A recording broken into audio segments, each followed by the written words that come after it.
Good day, everybody. I am the Mad God of Gaming. And tonight, we're playing a game. We're playtesting a new rules-light TTRPG, superhero TTRPG, created by some jackass called Craig Bragg. And we're going to playtest it for him because he's pathetic and can't do it himself.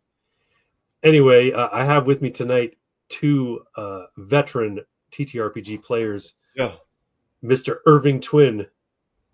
Say Good hello. evening. And Mr. Pox Toxic, who is muted right now. Say hello, Pox. Excelsior! Welcome, gentlemen. I am the Mad God of Games. This is the premiere episode of the Mad God of Gaming YouTube channel.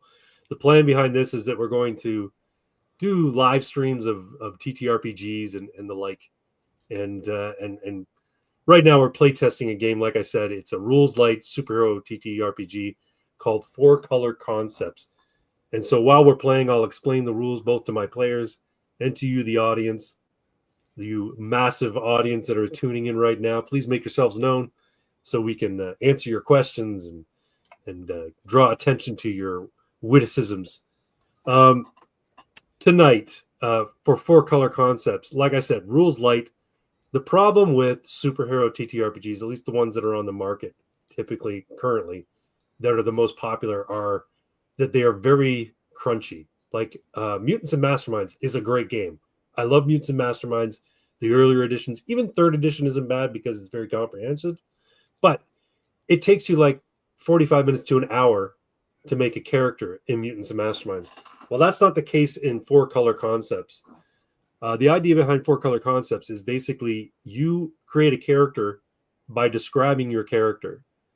And the way you describe your powers indicates how they work in the game. And you have access or the ability in filling out the character sheet. You have the ability to have 3 powers, the access to 3 powers, up to 3 powers. You know what? I'm gonna share the character sheet with you all so you can take a look at it. Yes. It's probably a good idea. Probably easier to explain it that way. I gotta say, I love the design. It's just the simplicity of it. It's great. Oh, great! I'm glad you like it. Hold on a second. I got to stop the screen that I'm sharing currently and add a new one. 4-Color Concepts. There we are. Top-notch production quality you're gonna get from the Mad God of Gaming. Here we go. Yeah.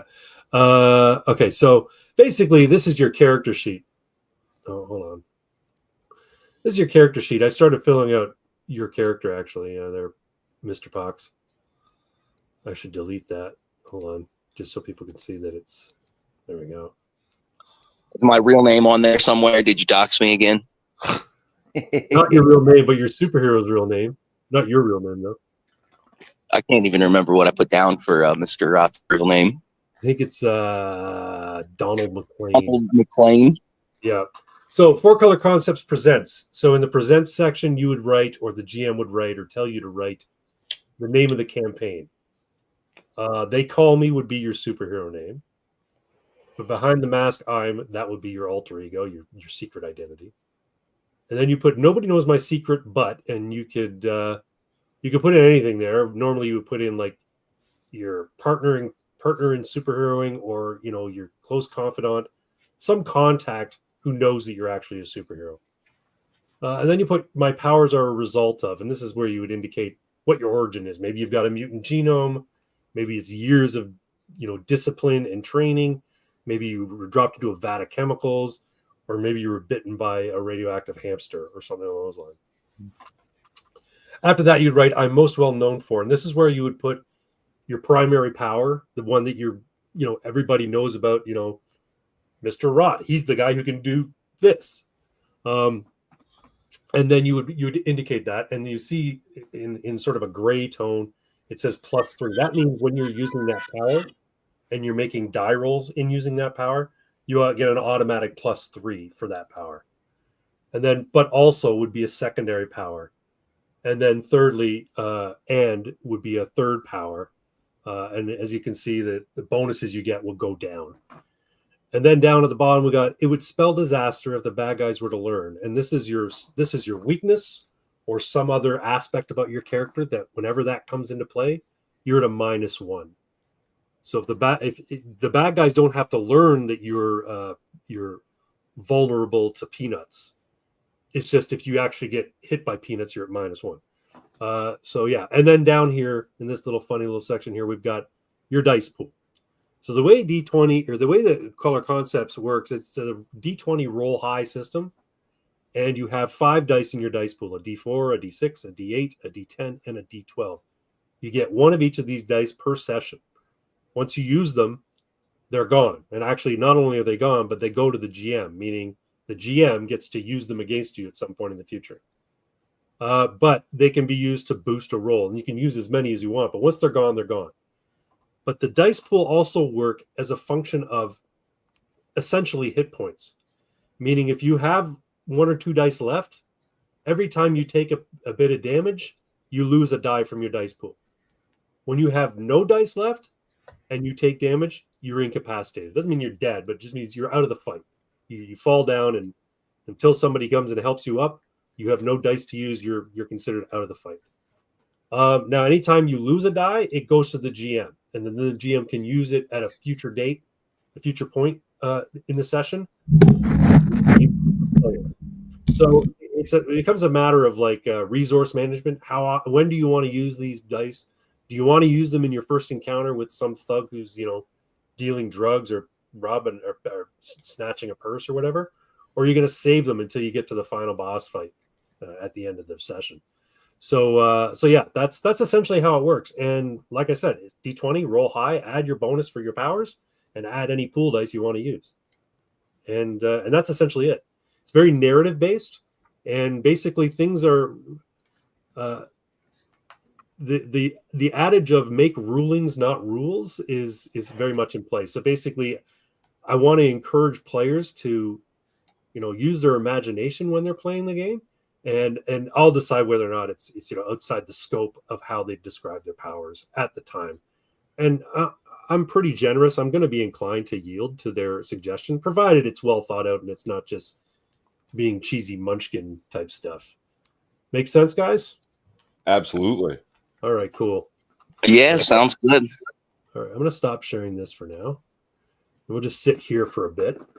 So, That's cool. I like it. It's cozy here. yeah, nice little bed of dice we're all lying on here. We've got some comments in the chat, meaning somebody's watching. Nano Reaper's here, and boom, he says, "Welcome, Nano Reaper. Thanks for popping in and watching the premiere episode of Mad God Games, or Mad God Gaming. I think it's called Mad God Games. Is how it's showing up. Anyway, I hope you stick around a while. If you have any questions, I don't know how much you heard about the rules just now, but if you have any questions, chime in and I'll try and answer them as best I can. Remember, this is a play test of 4 Color Concepts, and so I'm sure there's going to be things that I haven't thought about. I'm sure these guys are going to push it to the limits and try and break the game, and I'm okay with that. I'm okay with that because it's still in development. So I'm going to share the referral link because I can get a bonus here. So there we go. Referral link, folks. So just out of, I could get 20. I think I get a 20. They get a $10 discount if you are a YouTuber and you want to use StreamYard. You can get $10 discount, and I get a referral of like $25 for everybody who signs up to StreamYard. So nice. Yeah, it's Give pretty me good. money. Yeah, I could use some money. Money's nice. But that's not why I do this. I do this for the fun. Anyway, let's get started. So- We are going to So be. how are we going to do like a half-ass session 0 with everything, and then pick a start? Because we still know little to nothing about how, do our characters know each other already? You know what? Based on what you've described your characters, I'm going to say you do know each other, because the way you've designed your characters, you're both street level heroes. You're both familiar with sort of the homeless and the unhoused community in the city of Beacon City. This is where we are. You can see the image here. This is Beacon City. It is a a bustling metropolis on the west coast in California. It is right near the Van Denderen. It's near the Space Force base in California. I can't remember what it's called now, but there's a Space Force base in California, right near Lompoc, California. What I've basically done is the city of Lompoc has been replaced by Beacon City. It's a fictional city called Beacon City. Beacon City is home to the oldest still manned lighthouse in North America. Oh. And that's why it's called Beacon City, because it's this bright beacon on the cliffs that overlook the Pacific Ocean. It's also home to the University of California at Beacon City, which is a polytechnic institute to the up at the caliber of MIT and University Caltech, I guess. They're like rival schools. They're like cutting edge technology institutes. It's also home to billionaire and genius Sullivan Barnes, founder of the Barnes Institute and CEO of Sullivan Systems, which is a high tech, cutting edge technology firm that has a lot of government contracts, primarily with the military and the Space Force. So what that means is that Beacon City has turned into this sort of mecca for geniuses around the world who want to come here and explore bleeding edge science and technology. But that also has made it a target of wannabe supervillains, and thereby has attracted a wide array of superheroes to defend Beacon City and the scientific advancements and achievements that have happened here. Let's see. We got a couple of comments more from Nano Reaper. He says, "What is the state of Iran's nuclear personnel right now?" Well, they stoned out of their minds, probably. Vagrant. Yes, they're both vagrants. They are called vagrants. Yes, the homeless, the unhoused community are known as vagrants or bums or hobos. Hobos, I guess, if they're moving around. But you guys are in the squalor areas of Beacon City. Like any big metropolis, it's got its less desirable areas, and that's where you folks have found your home. It's a Tuesday at dusk, and the two of you know each other. You've been patrolling this area because there have been a number of altercations and incidents with the homeless population of late, more so than regular. You know, the homeless people living on the fringes of society, they're prone to situations where, you know, they encounter violence, they encounter bad eggs. Not everybody there is the most honorable in the homeless community. A lot of addicts, a lot of mental health issues, and so you've been sort of making it your area of patrol, primarily because you find you're something akin to these people based on your own histories. Why don't you tell us a little bit about what you're doing on this Tuesday evening at dusk, Mr. Priest, aka the Templar? I guess I'm just flying around at low speed in my super cool leather jacket with the with the red cross emblazoned on it. Right. So we're gonna, just so we can see. So the Templar, this is the picture that Irving Twin has for his avatar here. This is what the Templar looks like. He's got this bucket head helmet with a red visor and this Templar cross on the back of a white leather jacket. We got a couple more comments. They're in Section 8 zone. Okay, so caused by shortage of MD 2020. I don't know what that means, but anyway. So Irving, you're flying around, and since they know each other, and this would be awesome, right? Yeah. Trolling together, right? Yep. And since you can fly and I can't, I like to think that he gets to stand on the Templar's back, and he's got his belt like one end in each hand with it wrapped around his neck, or maybe holding both ends in one hand and just kind of like flying with him. I was thinking more like a earpiece. You're riding him like he's a surfboard kind of thing. Yeah. Like he's a sled just holding on and, braced. And he said he's flying at low speed. It should be fine. No. Earpiece radio. I'm doing Overwatch. Your boots on the ground.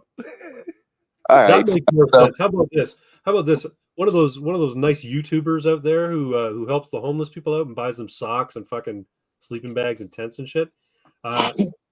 He found you guys at one point when you were just in your normal civvy clothes, wandering around.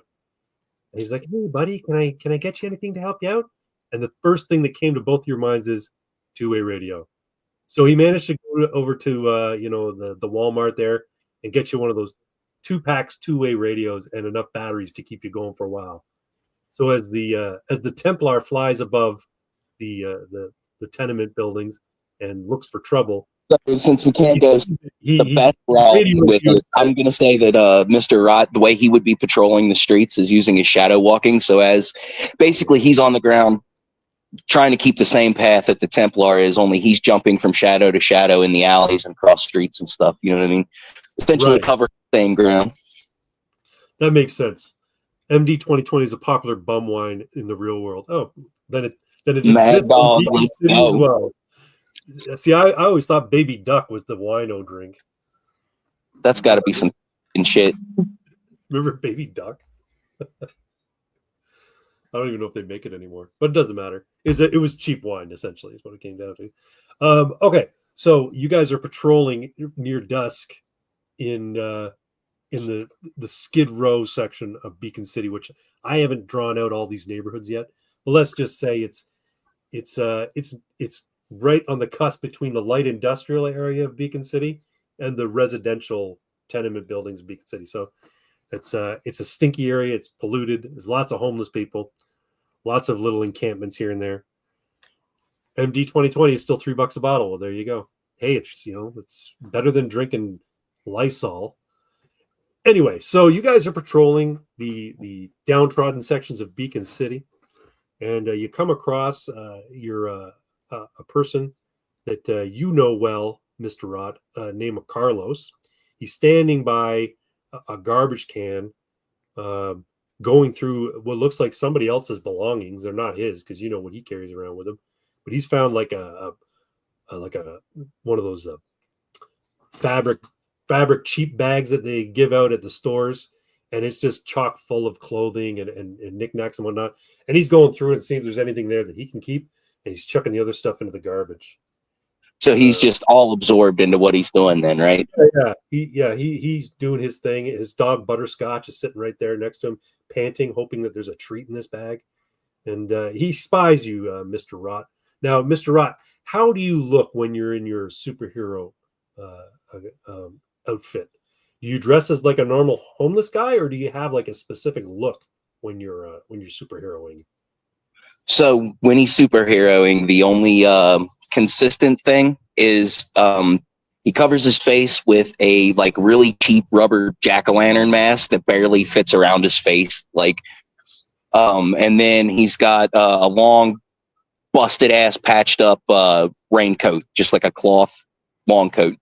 Okay, cool. So like a cheap Walmart trench coat kind of thing, and it's all torn to bits and stuff. Yeah, pretty much. And then other than that, it would be like, ripped jeans and whatever t-shirt he happened to have that didn't completely smell like the gutter that day. Yeah. Now he spies you, and I believe that Carlos knows Mr. Rott's identity, right? Now, are you wearing this mask now, or are you only put it on when you have to get into a situation that requires Mr. Rott to do his shit? So while he's on patrol, the mask is on because he's got to be in his zone, I got it. Yeah, I got it.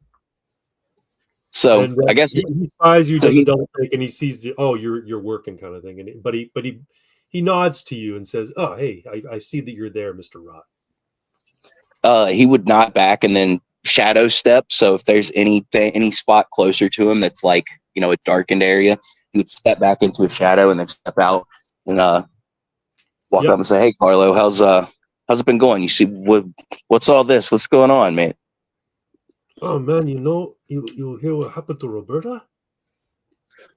No, what happened to Roberta? I've been gone for the last couple hours. oh man, Roberta, she was like, she get out of her tent and she got all these things on her face, man. And she looked like she got warts on her face, but the warts have like little eyes in them. It's really creepy, man.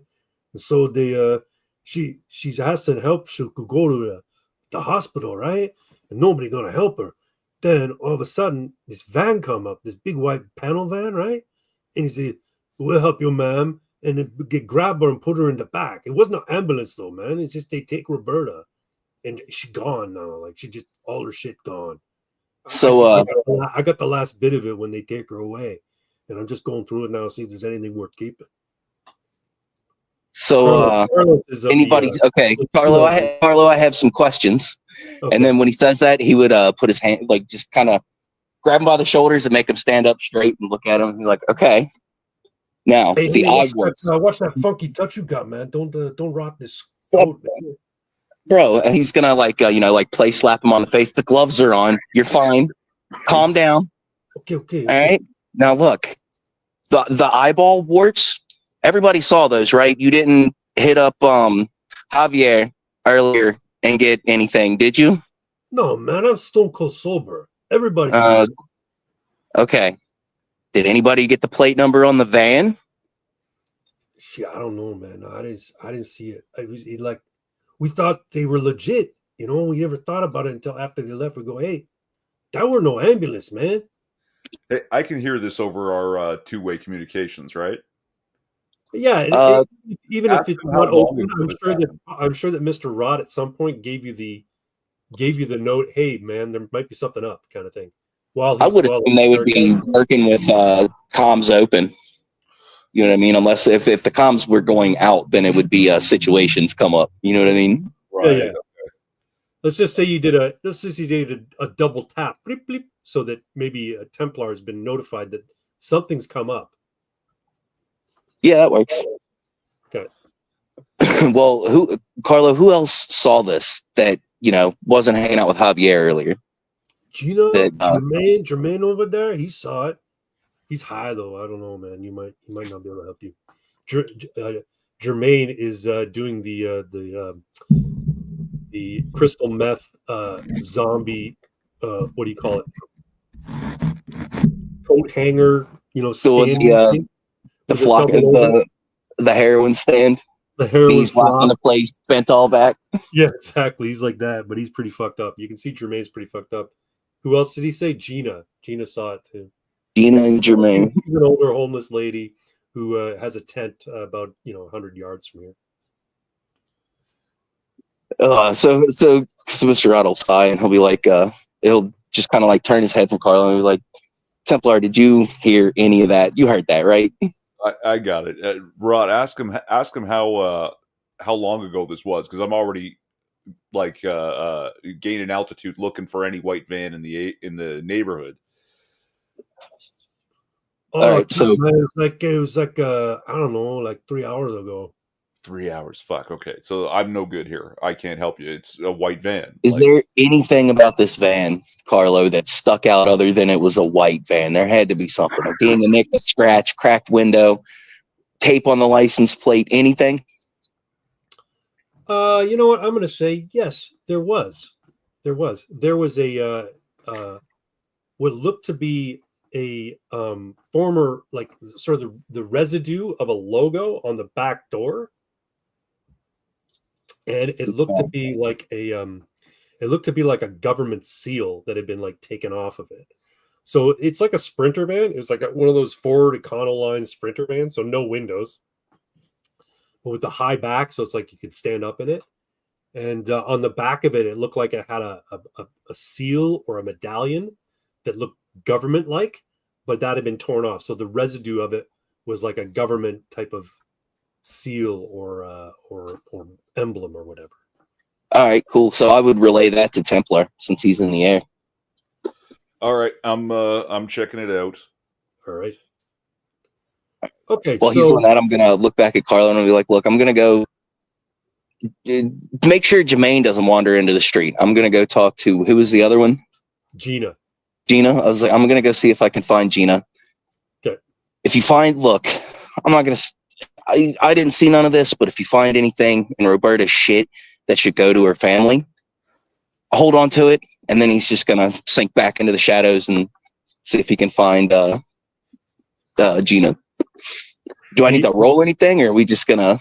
Yeah, he pounds his chest with his fist and holds it out and says, "Respect, brother. Respect."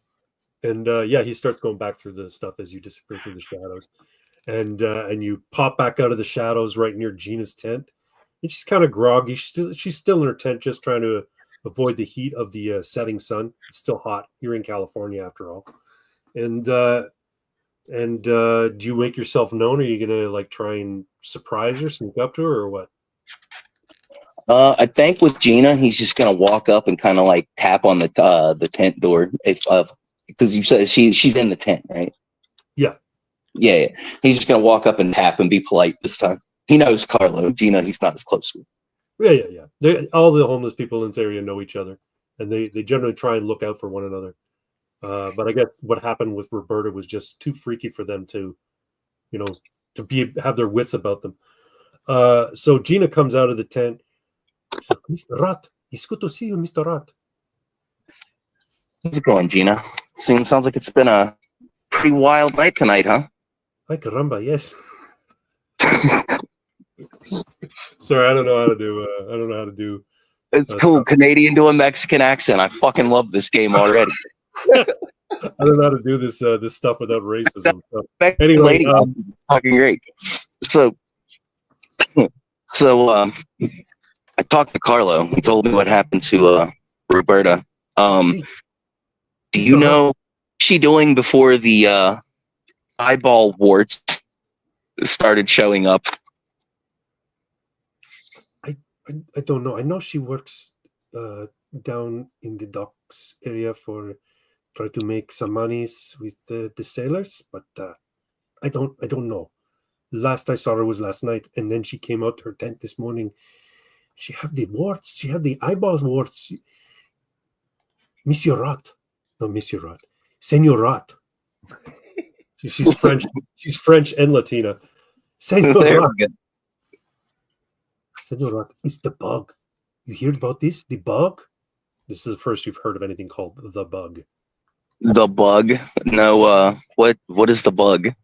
It's this disease is going around. It's a bug. It turns people into ugly creature thing. You not hear about this? It hit us. It hit normal people too, but mainly us. Have you seen anybody not us around in the past week or so? Or since the bugs showed up? I see men in the van drive around, but they don't get out. They talk from their window, and they give monies. Money for what? I don't know. I don't talk to them. Come on. I see them giving the monies. I'm not saying that you're taking their money, but you talk to people, Gina. Come on. What have you heard? Your Mexican accent is terrible, cabron. I know. Turns them into Canadian geese. No. I just say I see them give money out the window, and then some people, I ask why the money. I ask the people why you give you money, and they say, "You want money? You go talk to them," and then they don't tell me what they do. All right. Well, the homeless people's area is being stalked by the bang bus. And you bug, yeah, geez. So he's gonna thank Gina, and then he's gonna pull out a $5 from his wallet and slide it to her, and turn around and just, I guess, start making his way back towards Carlo. But he's just walking this time. He kind of digesting everything. Would relay all the information to Templar, tell him to keep an eye out for the seal. Maybe look down by the docks, since that's where Roberta was, doing her job. Yeah, I was going to say, if I'm not having any luck finding that van, maybe I'll head over to the docks. I can probably get there a little quicker. Good call. So Roberta goes, is it Roberta? Yeah, no, Gina. Gina goes, Gracias, señora.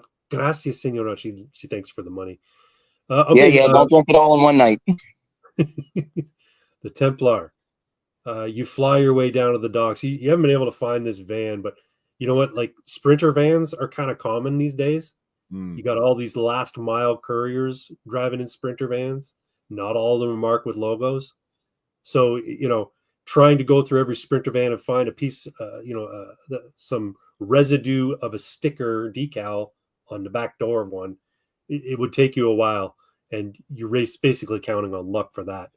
So after a while, you head over to the docks area, and it's typical dock worker kind of stuff going on. There's some ships that have come in, and they're unloading containers. There's people working the docks. It's getting late at night, so a lot of these guys are going home, or they're settling in to the dockside bars and just grabbing a drink before they head off for the night. Pretty quiet. You don't see a lot of homeless people over here. You do see, like I said, a couple of workers, couple of sort of bar flies hanging out outside we'll call it the Rusty Anchor. It's like a sailor bar that is right near the dock areas where all the merchant seamen, the merchant marines, they stop in here for some potato skins and a couple of beers before they head out for the night. All right. A couple of sailor or dockyard working kind of dudes hanging outside a bar. I'm just gonna hop on in and introduce myself, maybe ask a couple questions. Okay, so you land yourself down in this area, and you make your way into the bar. And as you pass, the bar flies are hanging out front, 3 sheets to the wind. They kind of look at you and they smirk and like, hey, circus in town. They're cracking wise because you're not dressed like a regular guy. You're wearing this metal helmet with a white trench coat, white leather trench coat with a red cross on the back. Is there a red cross along the front too, or no? No. Okay. So they're surprised to see you, but they're more amused than anything else. Wow, that's friendly. I'm going to talk to them first. Hey, who are you? They call me the Templar, but right now I'm just curious. You guys know anything about maybe some homeless people coming around lately, working at some of these docks? Anyone looking for homeless people for work? Hey man, this is not for me, guys. I don't need any homeless people. This is California, man. There's homeless people everywhere. But they come by here once in a while. There's a couple of skanks. They give cheap head. So yeah, I think some of the guys take advantage for sure. And do they have a stomping grounds, a corner of theirs that maybe I should check out? Well, once the sun's down, I bet you could find one in any of the alleys around here. All right. Well, thanks. That doesn't seem very helpful. Rot, you're hearing this, right? Oh, did we lose him? Are you still there, Mr. Rot? Yeah. I was muted. My bad. There was a plane going overhead. I heard it. Yeah, I mean that's not very useful. It's like we're gonna have to check every corner in 10 blocks? Like, Just why don't you go in and ask? Why don't you go in and ask Frankie, the bartender? I know he's sweet on one of them skanks who comes by here pretty regular. So I think Mr. Rott would hear bar and skanks, and he would just be like, "I'm on my way," and then he would just start trying to shadow walk to the docks. Yeah, and you know your way around this area. You can get to the docks pretty easy by stepping in the shadows. When you step into the shadows, it's weird.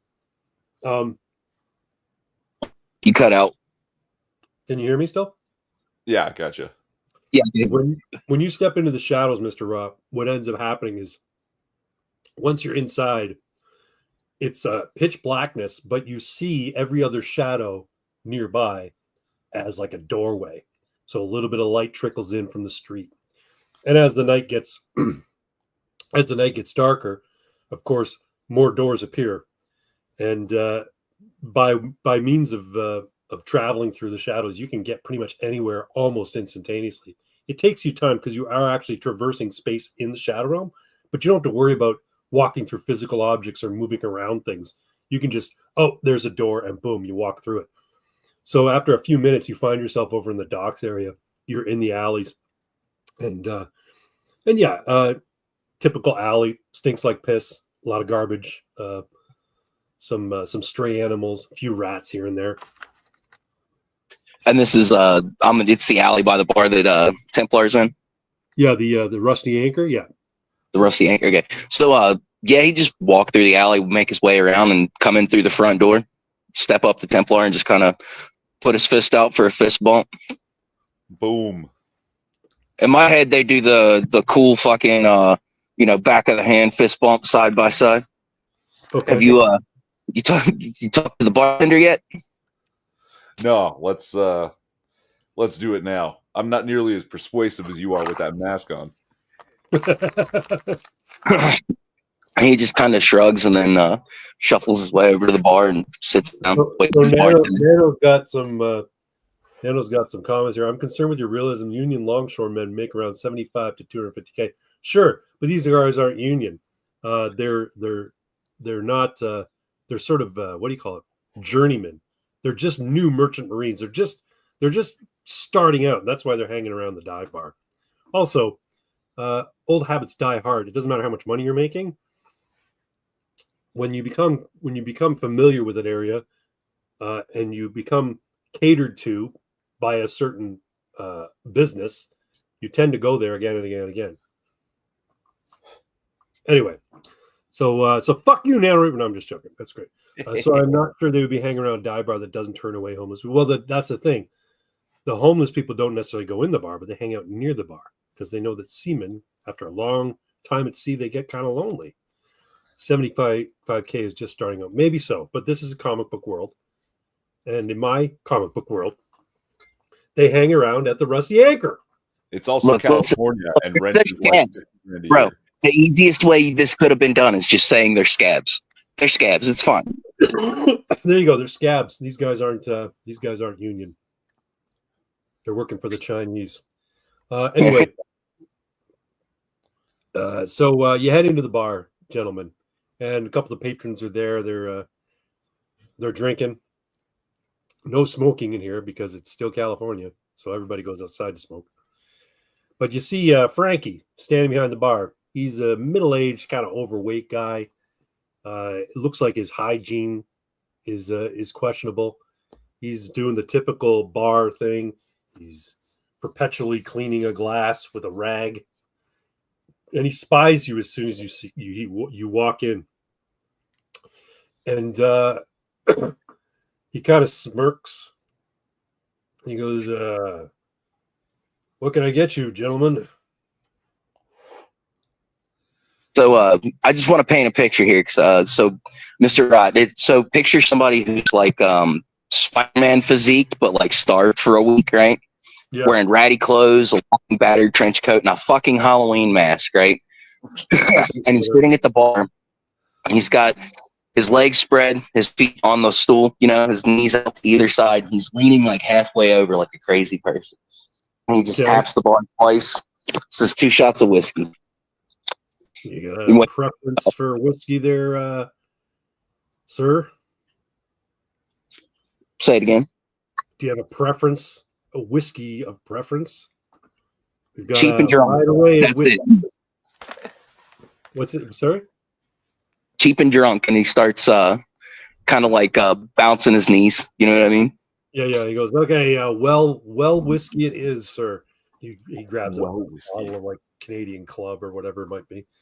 And he pours it. What do you want? 2 shots? He said. Yeah. Pours you 2 shots, and he puts them over to the bar. And he says, "What about you, sir? That's a nice jacket." Oh, this old thing. He wants Kentucky Deluxe. You want Kentucky Deluxe? No, what's the other one? No idea what it is, but it sounds like bottom barrel bullshit. Oh yeah, it's your well whiskey, right? Your rye. What about you, sir? Is there a drink of choice? What's your poison, as they say?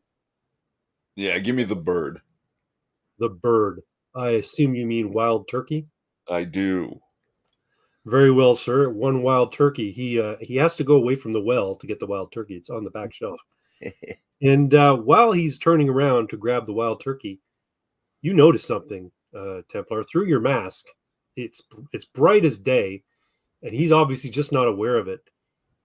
He has a couple of protuberances on the back of his neck. A series of 6 of them, actually. They almost look like centipede legs coming out of the back of his neck. And you're not sure. You think, well, maybe they're just like nasty hairs, but then you see them move a little bit of their own volition. He turns around and pours you some whiskey or some wild turkey. And he says, that'll be a certain amount of money. And he tells you what it is. Strangely, I have the cash to pay for it. There you go. And, I ask him, hey, you seem to have got a little something on the back of your neck there. His hand immediately goes to the back of his neck, and he covers it with his hand, and then he pulls his collar up of his stained golf shirt to like definitely hide it, and he kind of scowls at you. Goes, mind your own fucking business, man. And then he moves to the other end of the bar to serve some other patrons.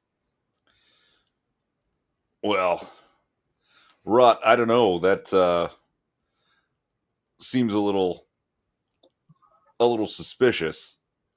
Yeah, that definitely could have gone better, and he knocks back the second of his shots. He drank the other one pretty quick.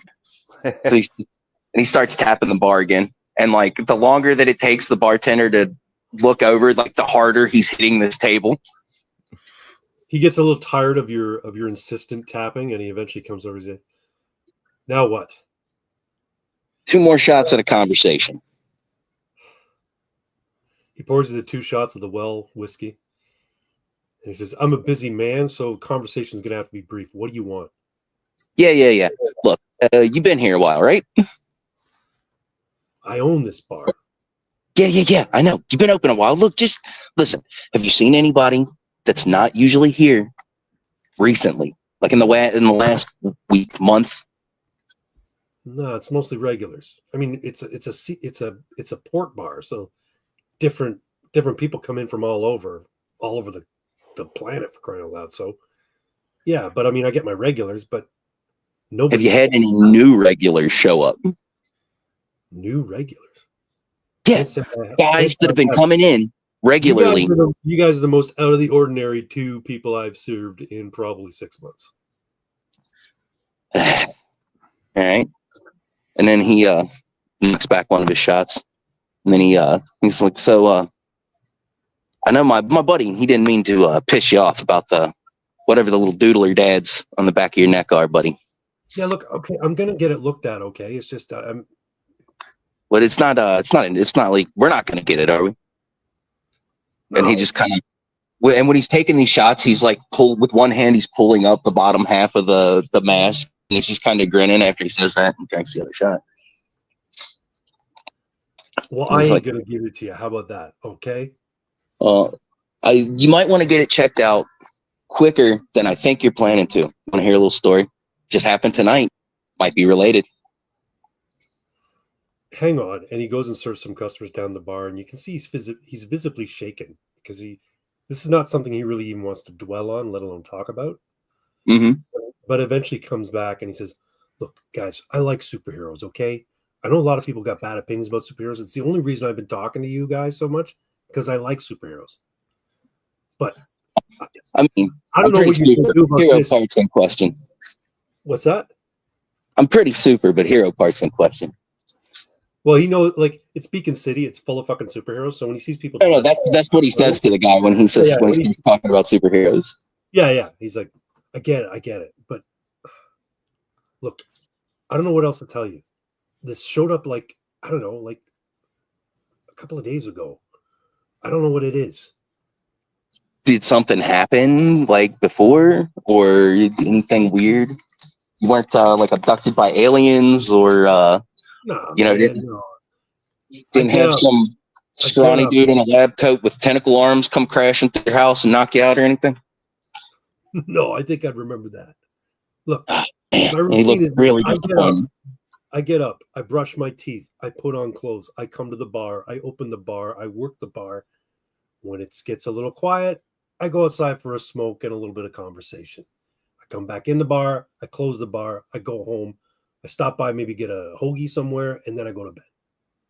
That's it. Nothing strange ever happens except when occasionally two weird-looking superhero dudes with a Halloween mask and a bucket on his head comes in and asks me questions. he kind of laughs and nods. I get it. Okay, so story time. I promised you story time. I got this friend. Her name's Roberta. She hangs out over here. You know those. As soon as you say Roberta, he looks from left to right and tries to avoid eye contact. Go ahead. Continue though. Oh! What's that? Did that ring a bell? What do you know about Roberta, buddy? He's gonna try to keep eye contact and lean over, and he's swinging one arm, but he's missing, trying to tap Templar on the shoulder to get his attention. So he's just sitting there like a crazy person, swinging one arm around. He's like, she's a friend. She comes by here every now and again. What's she got to do with this? She's a friend of mine, and well, she has the worst case of warts anybody's ever heard of in their life right now, and she got thrown into a van and disappeared, and I'm trying to find her. So, have you seen anybody strange around lately, bud? Maybe a new crew driving around in white vans. Last time I saw her was last night. We had some fun together. That's about it. Ooh. And he's gonna look over at Templar and he's like, it might be contagious. But he's gonna look back and he says, well, what was she doing before you spent some time together? I imagine she was here working, spending time with some other fellas, right? I don't know. I don't keep track of her. She came by, bummed a cigarette when I was on my break, and we got to talking, and then we got to a little bit more talking, and a little bit more then talking, and then I came back in here. I worked my shift. Who? Anybody here right now that might know a little more? He's like, when he says that, he starts spinning in the chair, looking at the room, at everybody. He looks around the bar. He's like, I don't know, man. Just regulars. I don't pry into people's business, and I appreciate it when people don't pry into mine. Look, it's getting busy. Everybody's coming in. It's half off nachos night. I got to get back to work. Well, listen, there's more to the story. Yeah. Roberta got picked up in a van. I get it, and she had weird warts on her face, right? Yeah, the warts had eyeballs. Peepers, man. She had extra peepers growing out of her face. He's he starts to sweat a little bit, and he goes, "Peepers, okay, I got it. All right, I'm gonna get this checked out, but please let me get back to work." And he just shuffles off. Before he shuffles off, I'm sorry, this is getting real frustrating. I'm taking him by that shirt collar and pulling him hard enough that he knows how strong I am now. Well, hey, what are you doing? Half draping him up over the bar. I'm like, listen, tell us what we need to know, or serving your customers is going to be the least of your concerns. A couple of patrons see what's going on, and they get up and they approach you and say, "Hey, freak, you got a problem with Frankie? You got a problem with us?" There's a couple of longshoremen, some regular. Some of them have had a few beers. You can tell. Can I jump in? When they jump up and say that, Mr. Rott's going to jump out of his chair, spin around, and he's going to take his coat and pull it up over him. Yeah. So he's completely covered in darkness, and as it's coming down, he just poofs, and then I want to pop up in shadows behind him and kind of walk up behind him, put a hand on each of their shoulders.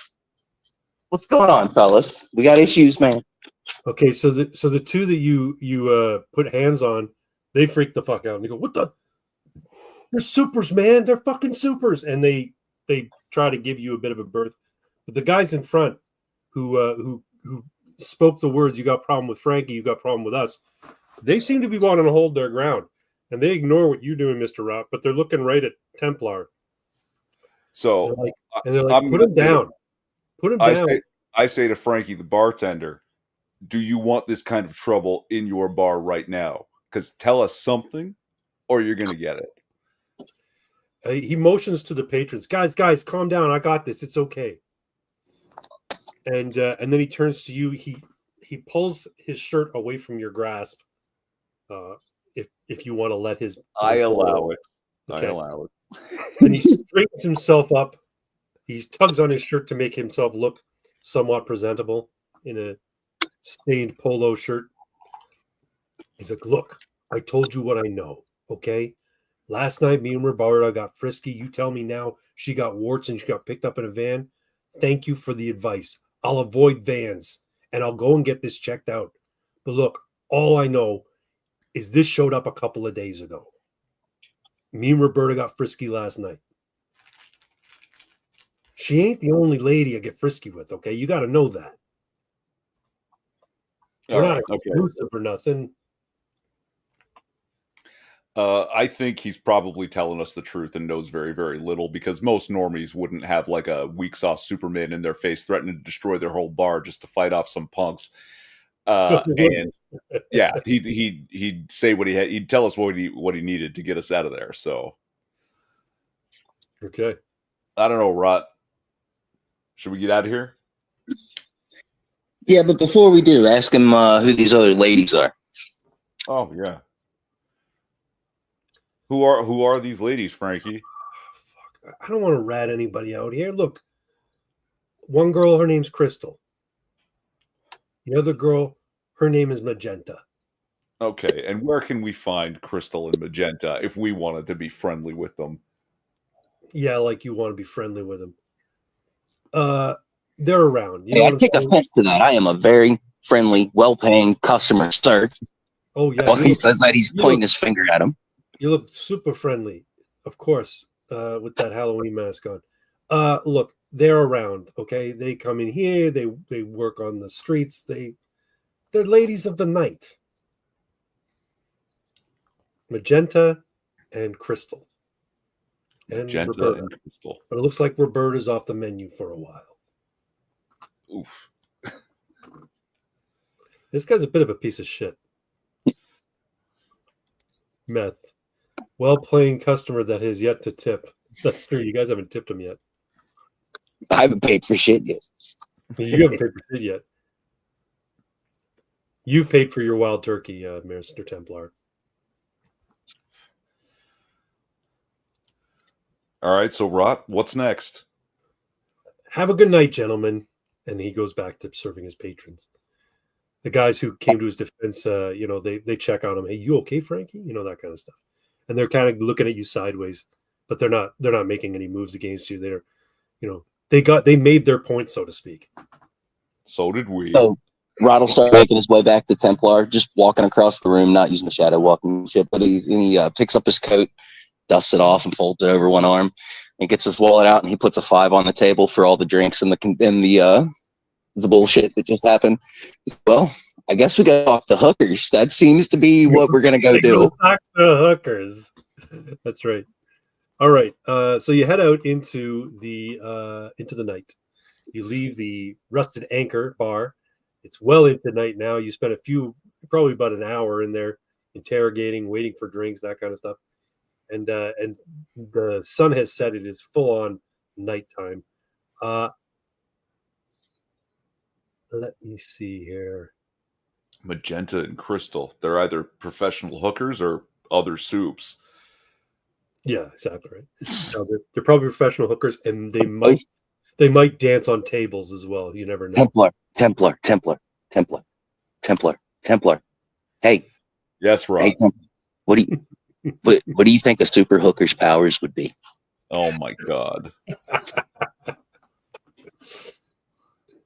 Like, I mean, like for real, like it would have to, apply to the profession, right? Right, Templar? Right? Yeah, you think so. That reminds me of a comic book. There was a comic book, it was like a little graphic novel trade paperback called The Pro. It was about this woman, like single mom, who's a hooker, and she gets fucking superpowers. And she ends up there's a like a goody two shoes superhero in the city that she operates in. And she ends up giving him head for some reason, and he makes her move her head at the last minute, and he shoots his load, and it takes out a 747 jet, like flying like a cowboy. It's like, move your head, and then it flies out the window, breaks the glass, of course, and then hits a jet, and the jet fucking explodes. I'm not that strong. STD immunity. Yeah, their superpowers are STD immunity. Maybe, maybe not. All right. So you head out into the night, and yeah, you what's your next plan here? You're going to try and hunt down the ladies of the night and pound the pavement and ask some questions? Yeah, are we going to split up, check the corners? Yeah, I think that's about all we've got to go on right now, unless you want to look for the van again. Okay, you pound the pavement. I'll take back to the air. All right, report in if you see the van. Will do. Okay, and so then bam. Go ahead. I guess shadow step. So you make your way walking through the neighborhoods, or making your way through the neighborhoods through your shadow step and through your overnight over the rooftops, flying there, the Templar. I'm not going to make you roll to move the story along because your rolls are associated with your powers. I mean, I guess I could. How about this? Let's make a notice roll. Let me pull up the die rolling system here. So, due to the fact that I'm playing on my phone and it was being funky when I was jumping back and forth between windows, you should probably roll for me. Okay, I can do that. Anyway. So, Templar, I'm going to give you the first notice roll. So, what I want you to do is you're going to roll a d20. Your DC is going to be 11. Okay, you can use pool dice if you want. Just remember that if you use the pool dice, you use them. They're gone basically. Right. Okay, so question then, is this one of those, like, I've got one roll for the whole patrol, or I can roll intermittently over time? We're gonna see how successful you are over the course of your patrols. You're doing an active investigation, looking for a specific vehicle. So, what level is your power of flight? I think that's your last power, right? It is, yeah. Because you have the advantage of being in the air, you get a +1 to your roll. Now, again, you can roll dice. You can add dice to it. You can roll first and then add the dice if you feel you need to. It's up to you. So, all right. Well, let's just roll this 20 for now. And my goal is 11, and I have a +1. So +1. That's right. What do you get? You got a 2. Okay, so I was flying too fast. I couldn't really make out the shape of. Yeah, you know what? You got in the zone while you're flying, and sometimes when you're flying, the feeling is so exhilarating, you just kind of lose track of yourself. So maybe it passed by underneath you, maybe you saw it was in your field of view, but for whatever reason, you just didn't see it.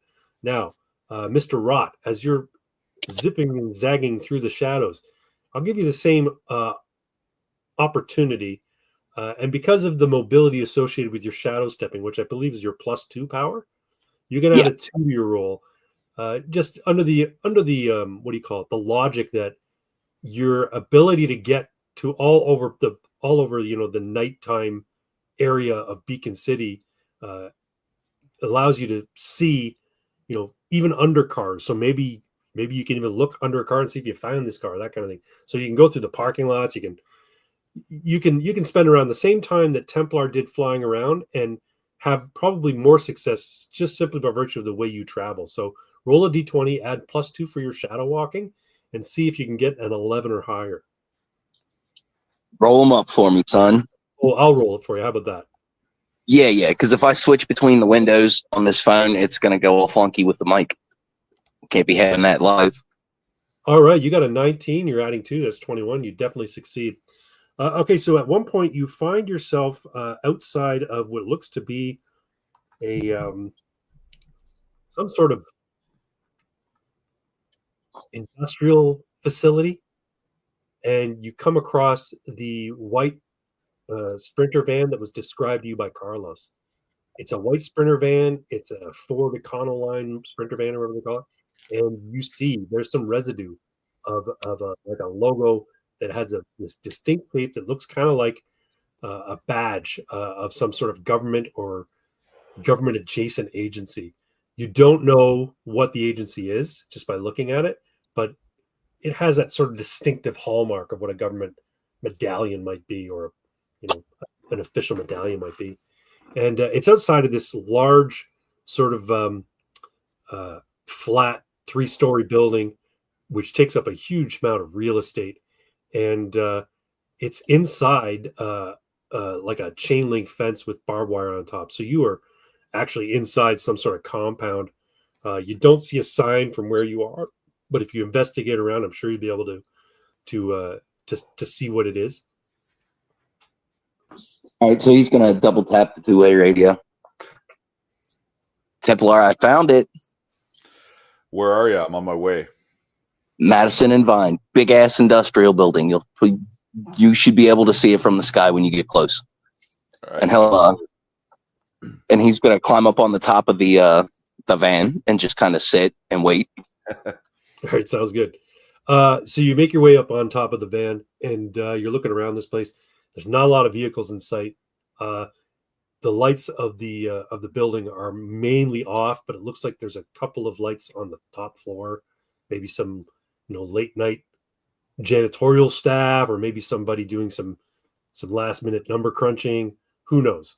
I do a lap of the building on my way in. I was going to say, if I'm just sitting there kind of watching the building, can I roll to see if I notice like any security or anything like that? Oh, there's definitely security. You see cameras and stuff, and there's a security house at the gate. It's like I said, it's around a big chain link fence, and there's like one of those security gates where people come in and they have to check in to get in, kind of thing. But it doesn't seem like anything overkill for right now. Where this van is parked, nobody seems to notice you. All right. So as I do my circle of the building where the lights are on, do I see anything interesting? You see a couple of people would look to be in lab coats on the upper floors, and they're engaged in some sort of conversation. They're standing around one of those, counter level sort of science classroom type of benches. You know what I don't know what you call it. Right. Like a workbench. It's like a workbench for like a chemistry table kind of thing. Okay, I'm gonna get as close to that window as I can, attempting not to be seen, just to see if I can hear anything through the windows. Yeah, I'm gonna roll for one of them, simply because you are, even though it's nighttime, you're wearing a bright white leather coat and a metal helmet, and you're flying. And most of the time when they're looking out the windows, they see blackness at night, right? So of course, if it's dark and the lights are on, they mostly see the inside of the room they're in. Right. So that might give me a little advantage. That's true. I'm going to give them your flight power is a +1. But it doesn't really apply to your stealth ability. But because you're a superhuman, the way I've sort of done this, anytime you're fighting somebody or dealing with something that is of a superhuman nature or super advanced, generally the DC is going to be 15.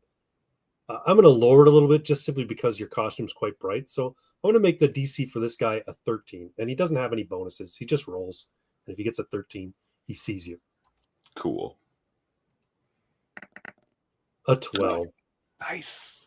His eyes glance over to the window as you approach, and he does a double take, but you manage to stop yourself just short, so you're outside of, his view. And okay. Can I hear them through the window at all? Is there Not where you are? You're about 12 feet away, and it doesn't seem to be a heated or loud conversation, but they are talking. They're gesticulating. They're, one of them seems to be a bit more agitated than the other, but they're still speaking at a normal sort of dull roar kind of thing. All right, we'll circle back to this. I'm going to hook up with Rot. Okay, sounds good. All right, Mr. Rot, sitting on top of the car or van, I should say. You wait for the Templar to appear, and he descends from the sky and is floating in the air just in front of you. and you guys are there. What do you want to commiserate about? What's your next action? Rod, have you checked out the van? Like, looked inside, see is it unlocked? Mic off. Yeah, you're muted there, Pox. No, I didn't think to check. I was waiting for you. I did kind of scope out what was going on back here. They don't seem to have much in the way of security outside of the normal rent-a-cop kind of guys. So if we have to go in, it shouldn't be too bad. You want to go ahead and open one of those doors? And while he's saying that, he's gonna start getting up and climbing back down off of the van. Okay. So you get off the van. Templar, are you gonna try and brute force the back door or something like that? Yeah, I mean, if it's not unlocked, it's locked, but you could, with your super strength, you could easily open it. Oh yeah, just give it a tug. Yep, give it a tug. You break the lock, but you don't pull the door off its hinges. And you see inside, it's pretty Spartan. There's not much in here. It's got those foam mats that people put in their gyms to keep the floor from getting ruined by heavy machinery. And you see a couple of what are those blue plastic tarps, and you see some zip ties. Just a little bag of high, what do you call it? Strength nylon zip ties. Well, this all looks totally normal to me. It doesn't have tarps and zip ties in the back of their truck or van or car or whatever. Yeah. Well, normal people don't, but yeah, no, it figures. This is if they're up to something, right? What good is a whole ass Sprinter van with nothing in it? Good point. What do they do here? Plus, there's a couple of lab coats working this late at night. I don't know, man. It is fishy. You these lab coats, where were they at? What side of the building? They're in the side parking lot. So the opposite, not the opposite side, but you've got the gate where the security gate where people come in. Mm-hmm. Then to the right is a parking lot, and on the left, the parking lot extends, but that's where the main entrance is. So the gate is on the side wall of the main building. So people come in on the side of the building. And then the main entrance is opposite where you saw the guys in the lab coats.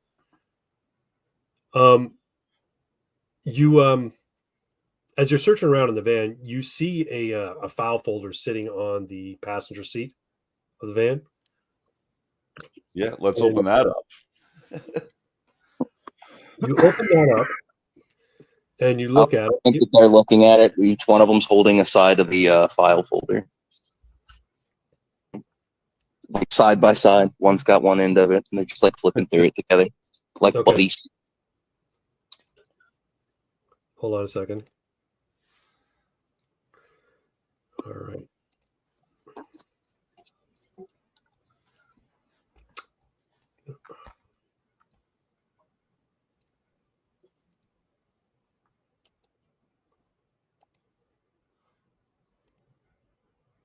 All right.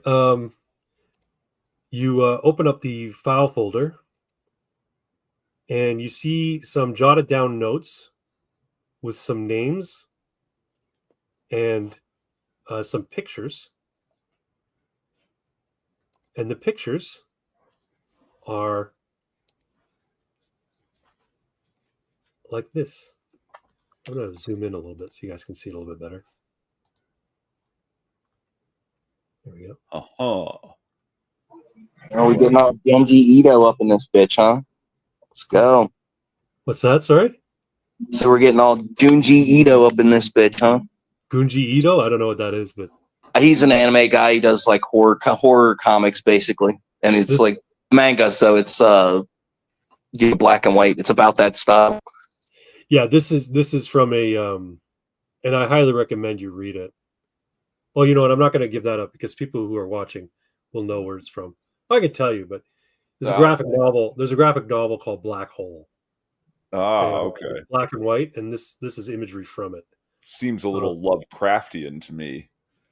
Yeah, it looks like a bunch of adolescents, and they all have sort of some strange facial mutations. Some of them have lost their hair. Some of them have boils. Some of them have like looks like antenna coming out of their forehead. Some of them have extra flappy skin, some mumps, and yeah, they're kind of disturbing. And then accompanying this, you see a list of names, and you see they're associated with what appear to be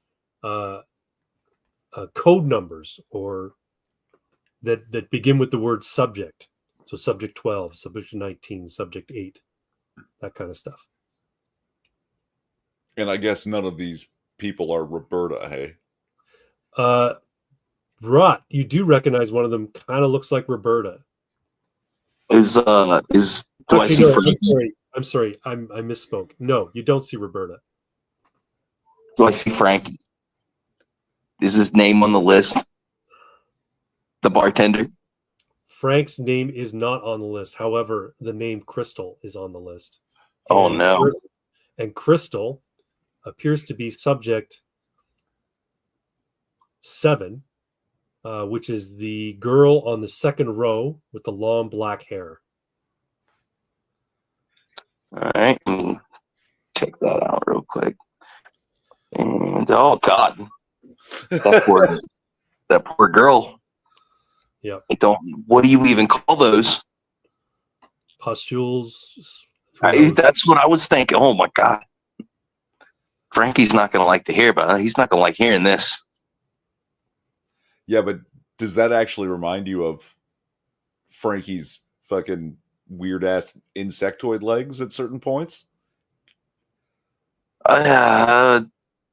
No, but I mean, does any of this look like anything? The only thing that looks, I don't know, maybe the albino down in the bottom. I'm getting sidetracked, and he's gonna hand it off to Templar to let him go through it. Well, I would assume Roberta's in there, and if not, Crystal's in there. So we should probably, do the hero thing and get her, and we can figure out what's going on. Yeah, I mean, but fuck, what could be the point of these experiments? There are those lab coats up there. You want to go maybe pay them a little visit? Yeah, I do. I got some other questions for him too. Then he'll get up and stretch, get out of the van, or start stretching. So, how are we gonna go in? Okay, well, I'm gonna check the roof for an entrance. Yep. There's an access door up on the roof. Any guards? Service, the air conditioning units and ventilation ducts and stuff like that. So yeah, there's an access door up on the roof. It's a 4-story building with it looks like most of those floors as you were flying by their Templar, you notice that they look to be mostly labs. The ground floor is where it looks like a lot of clerical stuff gets done, but most of them are like rooms with laboratories in them. Okay, no security up top, no visible security? On the roof, no. All right, Rod, do you need me to carry you there, or you can shadow your way up to the top, yeah? Can I ride you to the top? He wants to ride on your back. Yeah. Fuck. Fine. He's just gonna do he's gonna jump, do a fist pump, then run over, just jump on his back, and start pointing towards the roof. Away. All right, let's go. I get us up to the roof. Okay. You get up to the roof. You find the access door that leads indoors. It's like all access roofs. It's got an alarm system associated with it. So when it gets opened, a little plate is what do you call it? Tripped, and anybody who's monitoring the alarm system will know that the door had been opened.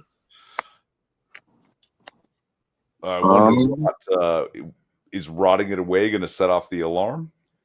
Well, it's one of those 2 plates up at the top like standard two plates that are like in proximity with one another, and when one moves away from the other one, it breaks the circuit, and that's what notifies the monitoring system. So if you were to use your necrotic touch, your rotting touch, your cellular degradation touch, whatever you want to call it, Mr. Rot, on the door, you could just basically rust a hole in the door big enough to be broken and then go through.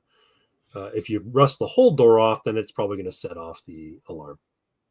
So I think what he'll do is he'll just, with one finger, he'll start tracing a line underneath the top hinge that's holding the plate in place. You know what I'm saying? That part of the door. And he's just going to kind of rot a line across it, and then he's just going to rot the bottom two hinges off.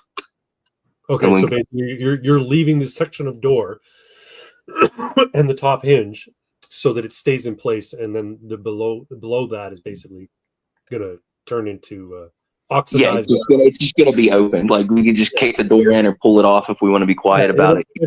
Eventually holding it in, but the orange sticky dust, and it just falls apart. Yeah. Okay, so after a couple of minutes of doing that, I'm not going to make you roll for it. You're not attacking anything. You can spend all the time in the world you want to do this.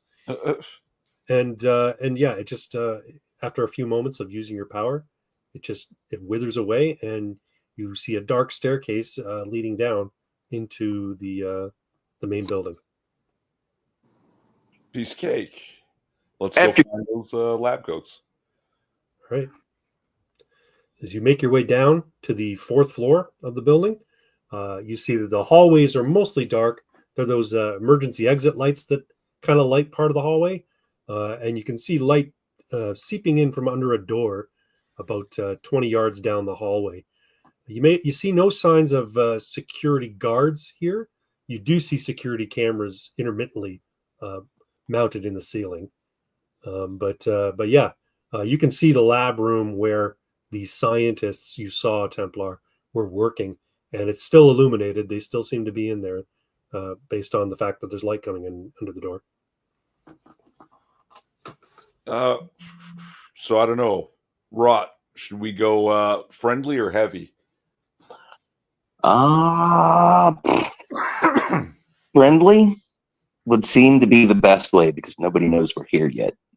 And the longer it takes for that to happen, better the chances we don't have to, actually get hurt. Then I'm going to try to move quickly enough to take out the cameras so we don't get seen walking through the hallway. Try and buy us a little extra time. Okay. So you can fly through the hallway because they're up in the ceiling. The ceiling's about 9 feet from the floor. You can fly through the hallway and take out the cameras. You're going to be spotted on the cameras if somebody seems to be looking at them, and you'll be recorded. You can't fly at such speed in such a narrow space, but you can fly at a decent clip if you want to take out the cameras. Cameras are about once every 30 feet down this long 200-foot hallway. That's a lot of fucking... Okay, well, it's got to be... Could you just float around underneath of them and just kind of point them towards the ceiling? Yeah, they're they're those little globe ones in the ceiling. They're situated in such a way so that the camera is catching, the side passages off this main hallway. That's why they're every 30 feet or so.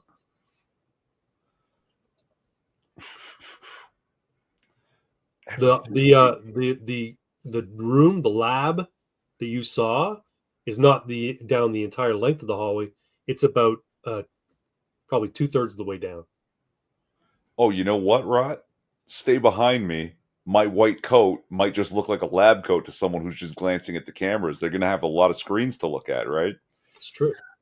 Yeah, but then if they look at a camera that sees you from the back, they're going to see me creeping around behind you like some kind of weirdo. Well, not to tell you how to play your character, Rob, but there's also plenty of shadows in here. It is nighttime. You could easily move through the shadows to get where you need to go. Yeah, I was going to lead up to that. The worst case scenario, I was going to see if we see from where we're at, are any of the rooms or are there labels, placards that are telling you what's down what hallway, what room this is and all that? Or is it just nothing's marked? Essentially, I want to look for a security room. You'll need to progress down the hallway to see that. So basically, you've come down to the bottom of the first flight of stairs. The door opens into a long hallway. The first the first door off this hallway is about 30 feet down this hallway. You can't see a plaque from where you are right now, but there's clearly something marking what that door is, but you can't see it from where you are. Until you start moving, you're not going to be able to see it. All right. Well, I guess I'm gonna take a shadow step, and see if I can get a little closer to that door. Move to a position, sure. So you make a shadow step through, and you find yourself crouching down in the shadows of a water cooler that's at the first intersection, which is about 30 feet down the way, and you're right next to that first doorway. And you see a placard that says Lab 4-01, and it says genetics. Are the lights on? Is this the one that the two coats are in? This one is dark. Okay. Can I step into the room since it's dark? Yep. All right, we're gonna step into the room. Okay. Yep. And I want to look around, and I want to see if there's any lab coats hanging up anywhere. Yeah, you can find a lab coat. Sure, that makes sense. Any? Do I see any like surgical masks or like COVID mask, face diapers floating around anywhere? There's regular medical and scientific PPE. So those little plastic face shields and what do you call it? Hair cozies to keep hair out of samples and stuff like that. There's PPE, there's masks. Yeah. I'm gonna grab a few of those, and then I'm gonna make my 2-step back to where Templar is. Okay, sounds good. You shadow step out, and you're right in your Templar. Did you say you grabbed some for him too, or? Yeah, I grabbed 2 coats, 2 masks, 2 sets of masks and stuff. Very good. Okay, so yeah, Mr. Rod has come in the clutch. He's brought you a disguise to use while you're in this facility. Lovely. By the way, I didn't mention it. You did a fly around there, Templar. You did not see any name or marking on the outside of this building. Yeah, I didn't look for one, honestly. Yeah, but I'll tell you that you noticed, like normally a building like this would have some big illuminated sign telling what the facility was or right what company that owned it was. This building is completely unmarked. But yeah. So after he hands off stuff to Templar, he's going to start putting the lab coat on over his overcoat, and the mask and stuff he puts on over the Halloween mask too. So he's over there fighting with it, trying to make it all fit right without being a pain in the ass. You struggle with it for a little bit, and then you catch yourself in the reflection of one of the windows of the labs, and you realize how ridiculous you look. But you're like, whatever. Whatever, it's fine. This is all fun. So he gets that on, and he's like, "So, what are gene ticks, Templar?" Sorry, gene ticks. I don't know. The room that I got these from, it had a sign that said gene ticks. I don't know what gene ticks are. Oh my. Okay, let's just go. Let's just go talk to these coats. Come on. All right. Hey, feeling a little bit more confident in your ability to pass down these hallways without drawing undue attention to yourselves. You make your way down the hallway. You travel about 140, 150 feet, and you find yourself at the door to the illuminated lab. You can see the large pane windows outside next to the door, and you see 2 men sitting at one of the lab desks, and they both seem to be eating what appears to be a late night snack or lunch. When Mr. Rod sees that, he starts kind of, because all I can think about is the pictures that he just saw in the van. Okay, we might have to burn this place down when we're done. These people are evil. Because they can eat while they're doing genetic experiments. Anyway. It's just gross. All right. Check the door. Is it open? Unlocked? No, it's got one of those little keypad things you got to swipe to get in. Well, shit. Yeah, it is a state-of-the-art facility, and they do work on sensitive subjects. So, look, I'm a bruiser. I can just kick the door open, but is that an alarm? And Mr. Rock could probably rot the little lock thing too. But will that short it? He could probably rot the door handle, the lock itself, if you wanted to. Second verse, same as the first. Just cut us a doggy door in the bottom. Is there anybody on the other side? Like, can we see in the room on the other side? They're definitely in there. They're about 30 feet away. They haven't seen you yet. Okay. They're about 30 feet away, sitting at one of the desks, eating their lunch, having a polite conversation amongst themselves.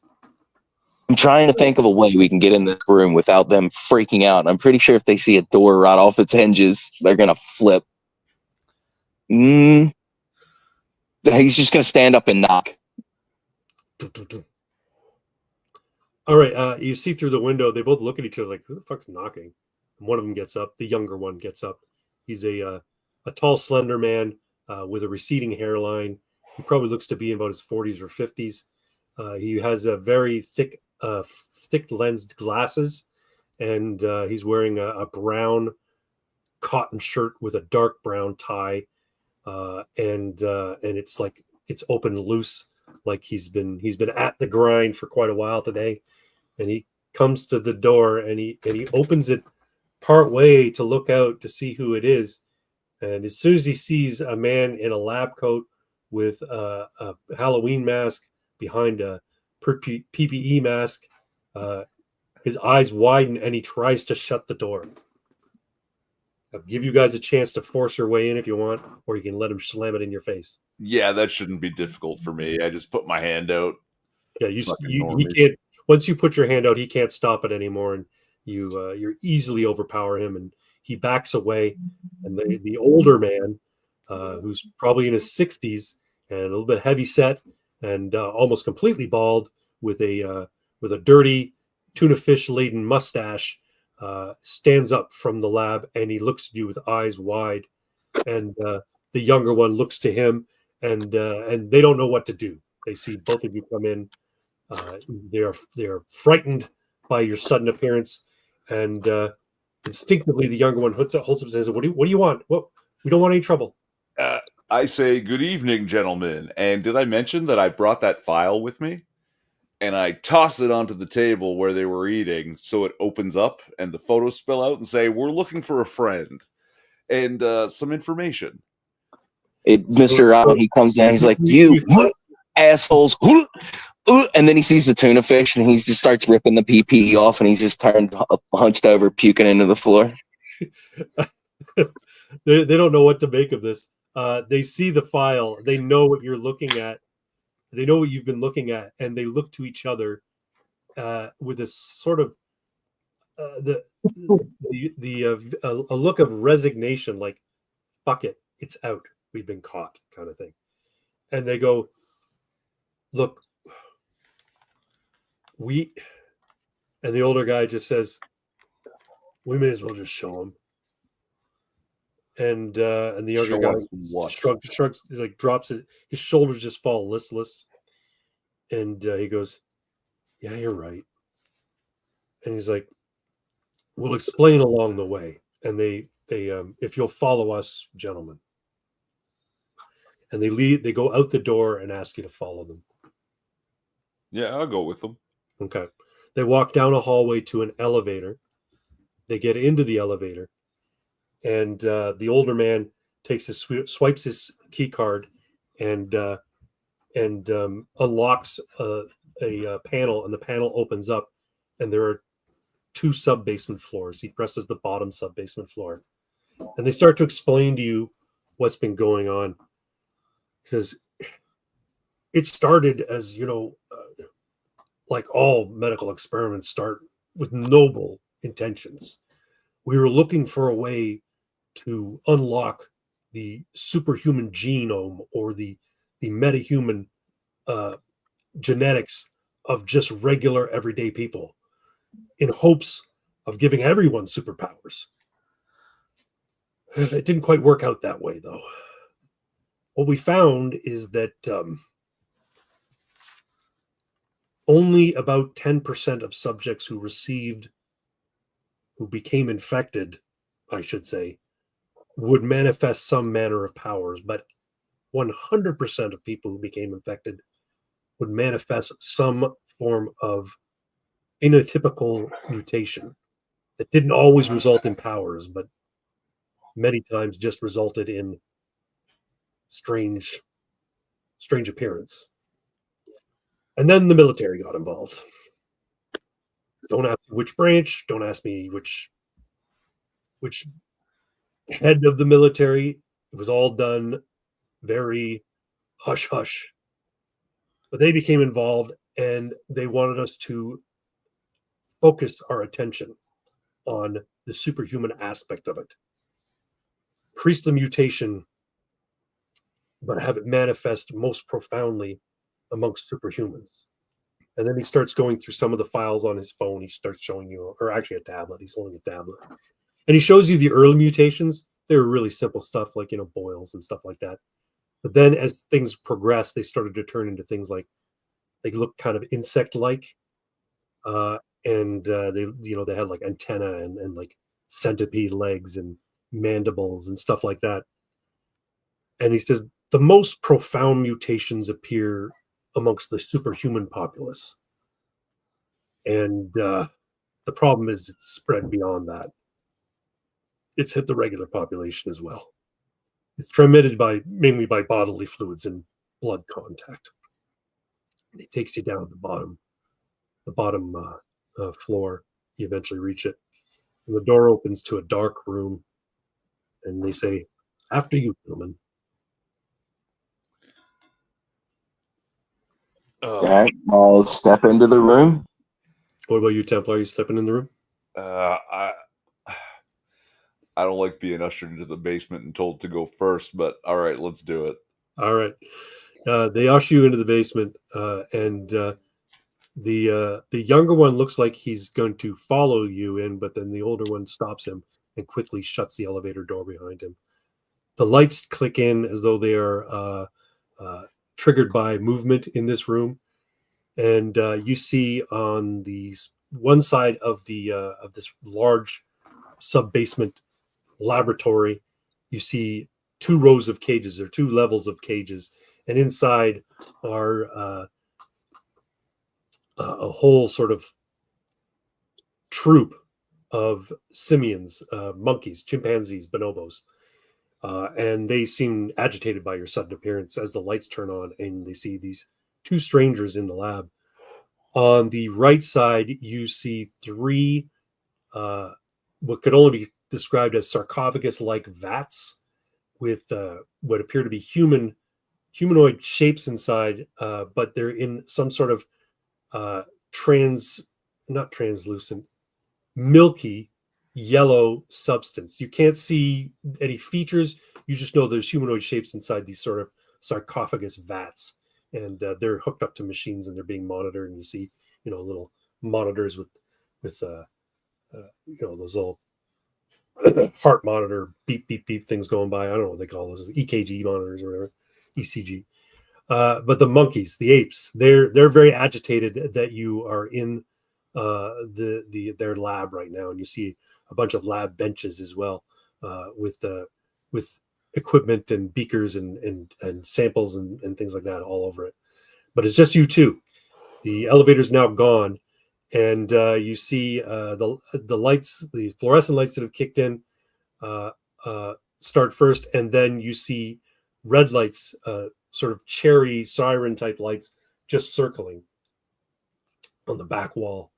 And then before long, you hear a series of clicks, almost all happening in once, and these cages that house these bonobos all open, and several of them just start pouring out, very agitated, squawking wildly, and moving aggressively towards you, pounding their chests and slamming on the ground, itching to fight you. Well, Rot, are we going to fight a bunch of monkeys, or are we going to try to find a way out of here?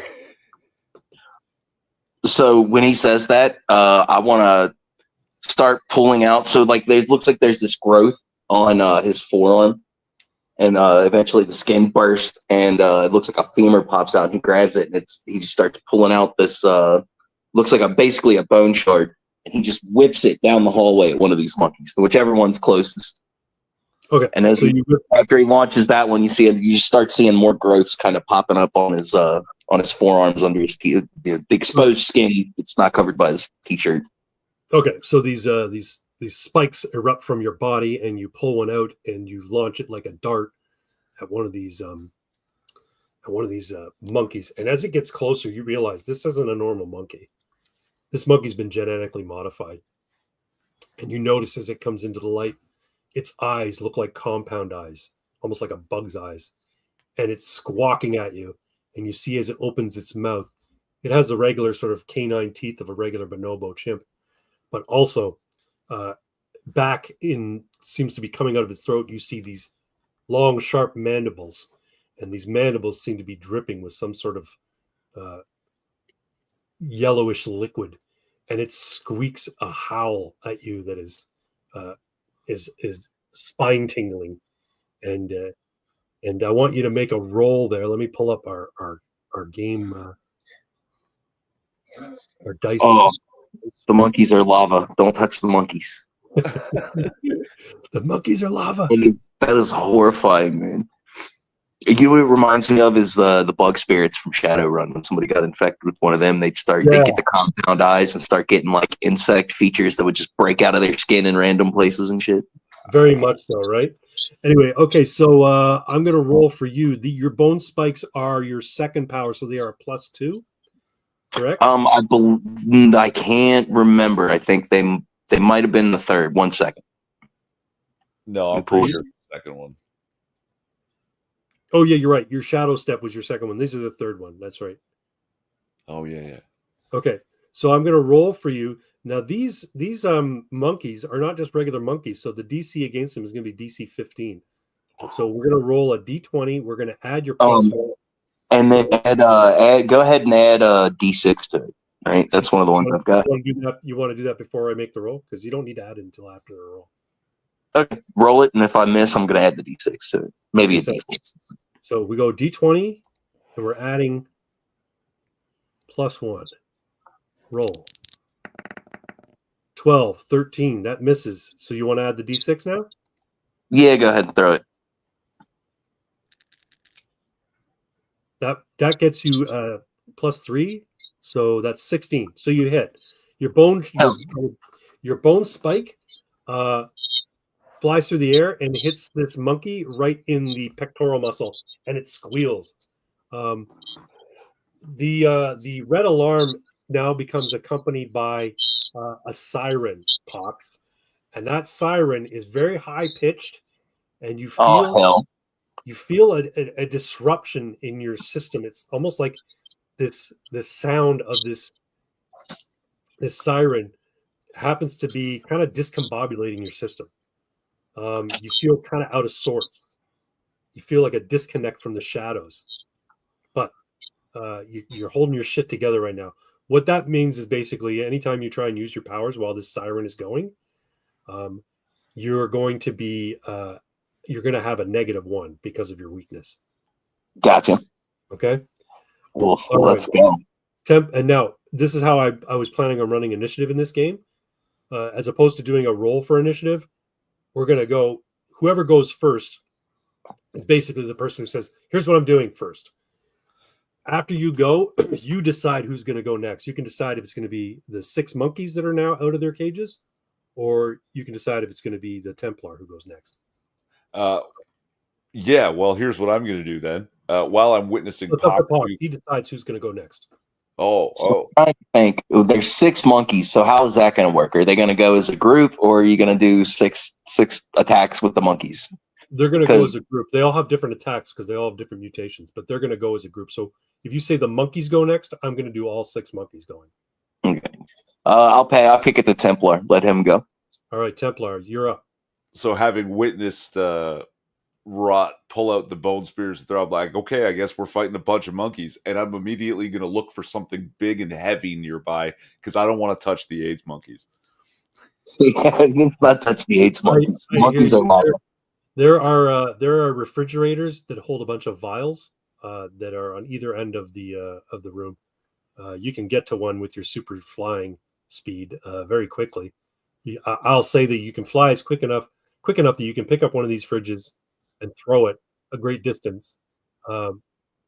all in your turn if you want. Then that's what I'm going to do. And I'm going to aim for, let's say, the clumpiest area of monkeys. Like, Okay. how wide is this room? How many monkeys? The room itself is about, say, 25 feet wide. There is a 5 foot wide bench style lab desk, I guess you'd call it, lab bench that runs down the center of it. The monkeys are on one side. There was a total of 6 of them, three cages on top and 3 cages on the bottom. And then on the other side are those 3 vats with the humanoid figures inside of them. Okay, so I just whip this fridge down the alleyway between cages and table where the monkeys are. Right. Okay. Now that's going to be your super strength, which is, I think it's your first power? Second power. Okay. Second. So these are, like I said, superhuman monkeys. So I want you to roll a d20, add your +2, and any dice you want to use. Now, Pox, you've already used your d6, so you can't use the d6 again. Yeah. You haven't used any, so you can use however many dice you want, if you want to use them at all. And what's my target? 16 still? Target is going to be 15. All right, let's throw the 20. I'm clicking the wrong thing. And see if I need to try adding something. Because, man, that would be real terrible. And what I click the add +2? Yes. Oh, I don't have a +2. I have +1, +3, +5 for some reason. Can you hit +1 twice? Yes. Okay. There you go. All right. You could add a d12, but you're basically going to have to get an 11 to hit your 15. So can you add one? Sorry? Can you add more than one? Yeah, you can use as many as you want. It's just no. Okay. No, I'm not going to do that. It's the fridge slipped in my hand. I had the door handle on the wrong side, and it started to open up while I was throwing it. That's you kind of lost your grip as you were throwing it, and it flew right over the heads of these apes, and they kind of duck as they come, and then they look at you and they do their monkey laugh, like, you know, a fucking chimpanzees laugh at people. That's what they're doing at you. And now it's the ape's turn. So we've got one that's been hurt from Pox's bone shard, but that's the one that's aggravated and is going right at Pox. And then another 2 are going to attack Pox. The second one, as he comes close to you, Pox, you see that he's kind of discorporated. He looks like he's made of kind of a goo or a bunch of noodles or something. He's very strange looking. And as soon as he starts to attack you, you notice his 5 long, goofy-looking monkey fingers turn into like 5 long, sinewy, snake-like tendrils, and he goes to attack you. I'm going to roll. Their DC is 15. They don't have any dice to roll, and they don't have any bonuses to add. So I'm just going to roll straight up a D20. We'll do for the guy who you hit first. I've got a D6 that you use, so I can use that. Once I use it, it's basically gone for both of us. So I'll roll the D20 first and see if I can hit you with a 15. Oh, 1. That's a critical miss. So basically, the way critical fails work in this game is if you get a critical fail, you lose one of your pool dice. And since the only pool die I have is the D6 that I got from you, Pox, it's gone. I can't use it anymore. Now, if you roll a natural 20, you gain a pool die, and you'll gain the lowest pool die for which you do not have. So basically, you'll gain back your D6 if you roll a natural 20. Let's go. All right. Next monkey. I'm gonna do all the monkeys in sequence. Same situation. I don't have the D6 to use anymore. So basically, I've got 2 more monkeys on you, Mr. Rott. So I'll roll for them. Trying again, once again, to get 15. Okay, one of them hits you, the guy with the tendrils. And then the third guy, his skin, as he's approaching, changes into metal plates. So he's no longer covered in fur. He now looks like, imagine a bonobo, but he looks like Colossus. Oh, that's great. And he misses. So tendril guy hits you, and he basically wraps his tendril fingers around your neck, and he's now choking you. You'll take 1 point of damage from his attack. What that means is you lose a pool die. My advice: lose the D4 because it's the lowest one. Yeah. Okay, so now you have in your pool, your dice pool, 8, 10, 12, 8, 10, and 12. And that's it. All right, cool. Okay. Now we'll do the 3 on you there, Mr. Templar. The first guy who's coming at you, his fingers grow into immense claws, like 4-inch long claws, and he takes 2 quick swipes at you. His DC is 15. Misses. Next guy. This one. While he misses, I yell, "Watch the code! Watch the code!" Yeah, he whips completely. Actually, he doesn't whip because he only needed 15 and he got a 12. So I'd say that he actually managed to catch some of the leather, and you've got this nice gash in the front of your leather coat.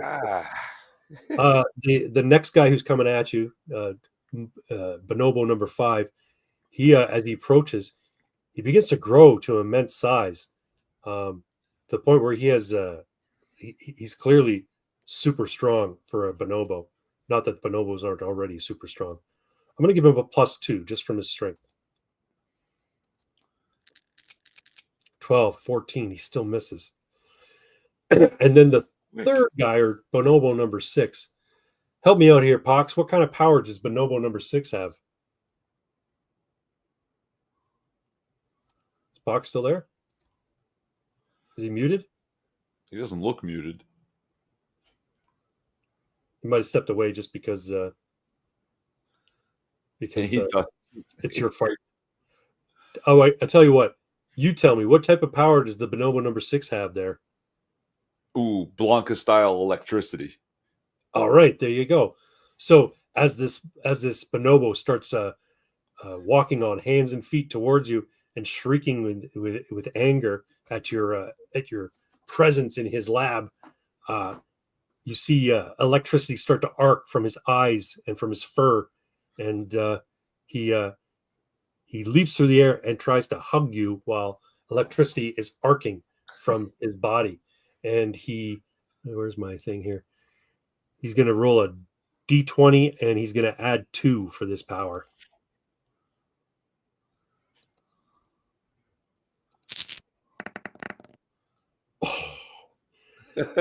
You manage to just get out of the way just in time, and he flies over you and shrieks in anger that he missed you.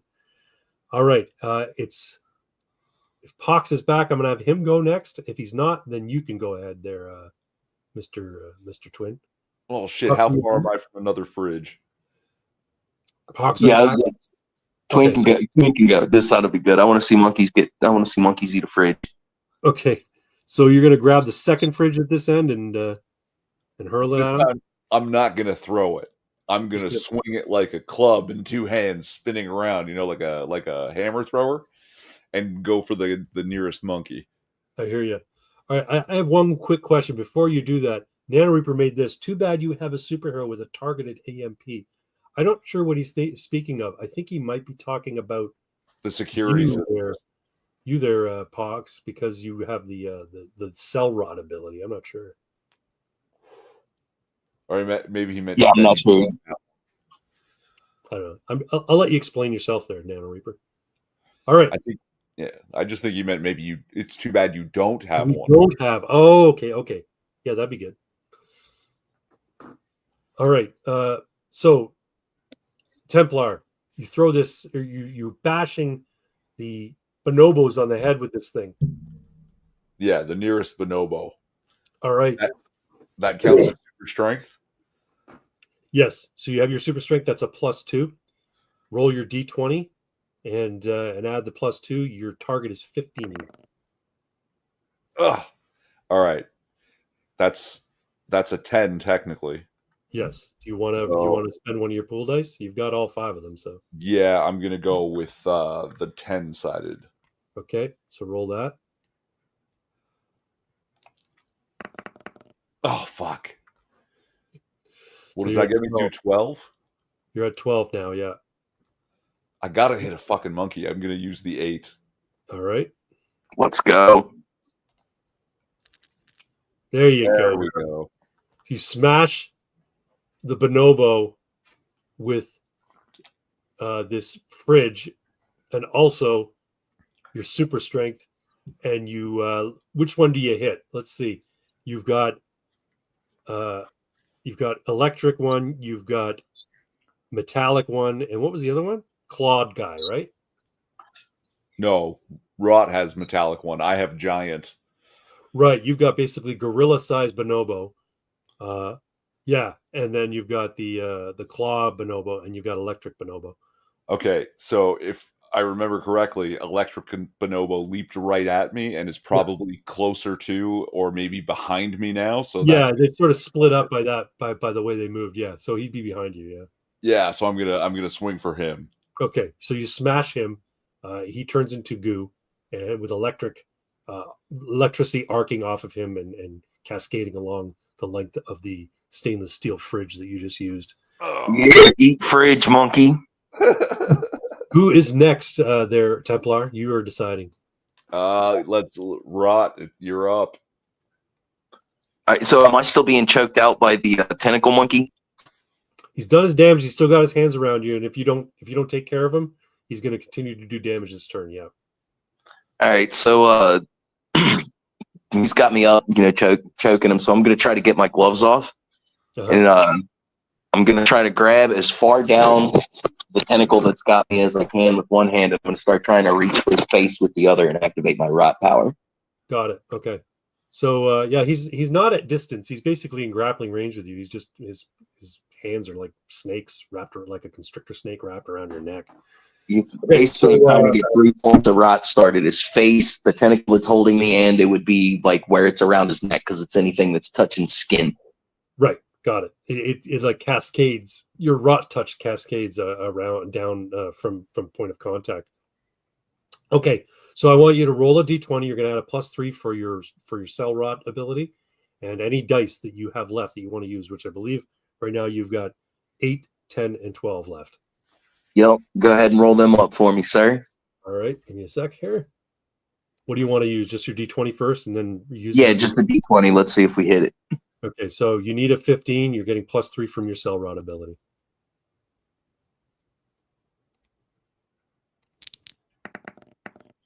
You got a 6 +3 is 9. That doesn't quite do it. You got a let's roll the 8. You want to roll the 8? Okay. Oh, let's roll the 8. See if that'll hit it. Probably won't. Yeah, you got a 7, so that'll do it. Let's go.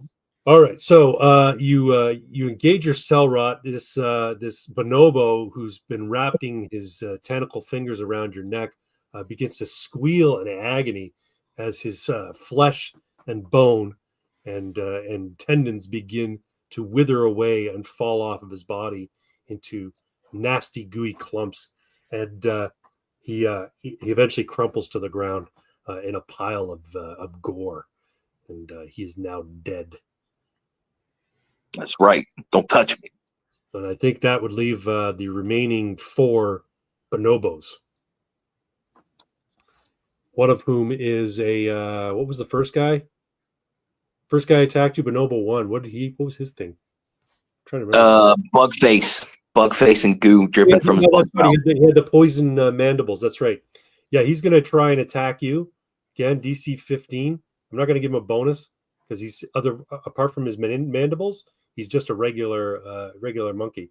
But he's going to try and attack you. That would be a 2. No, a 6. No such luck. So he misses, and then we've got big armored guy. He's going to attack you. He gets a +2 because he's got super strength. So I'm going to give him a +2. Come on, miss me, wrecking ball. Oof.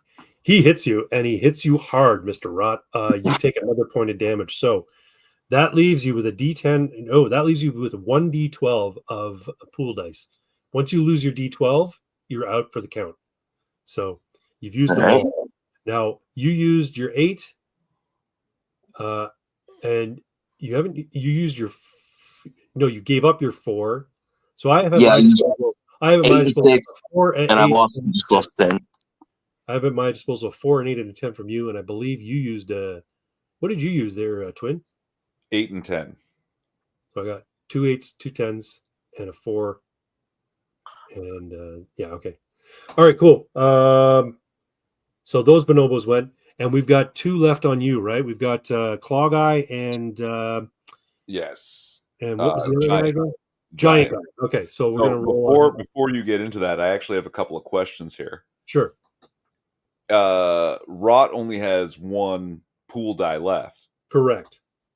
He can still use it though. He can. And not just pass out. That's right. He doesn't pass out by using it, but if he uses it and he has no more pool dice left, when he takes damage, he's incapacitated. Okay. Yeah, you don't. Your hit points in that sense, but they don't.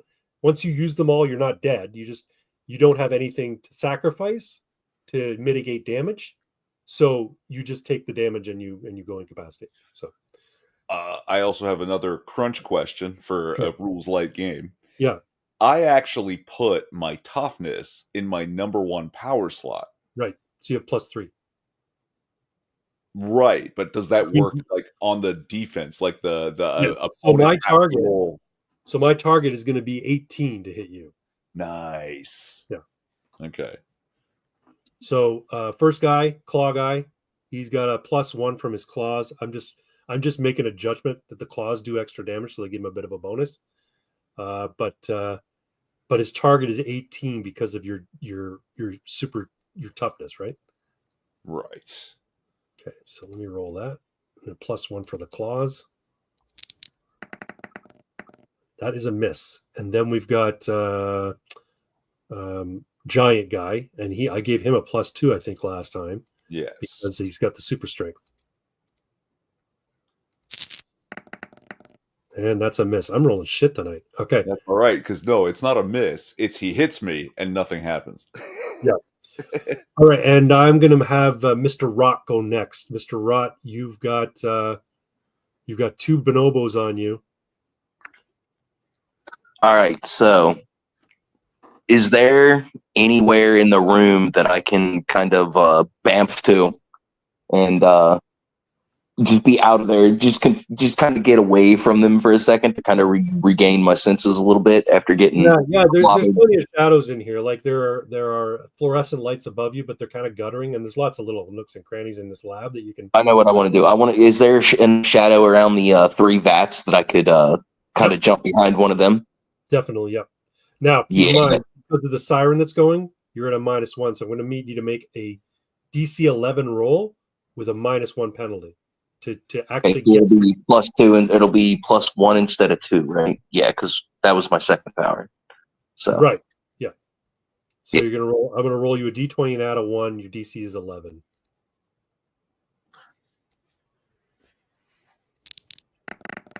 Oof. So you try to step into the shadows, but this siren is just throwing you off. And when you come out of the shadows, you're not where you wanted to be.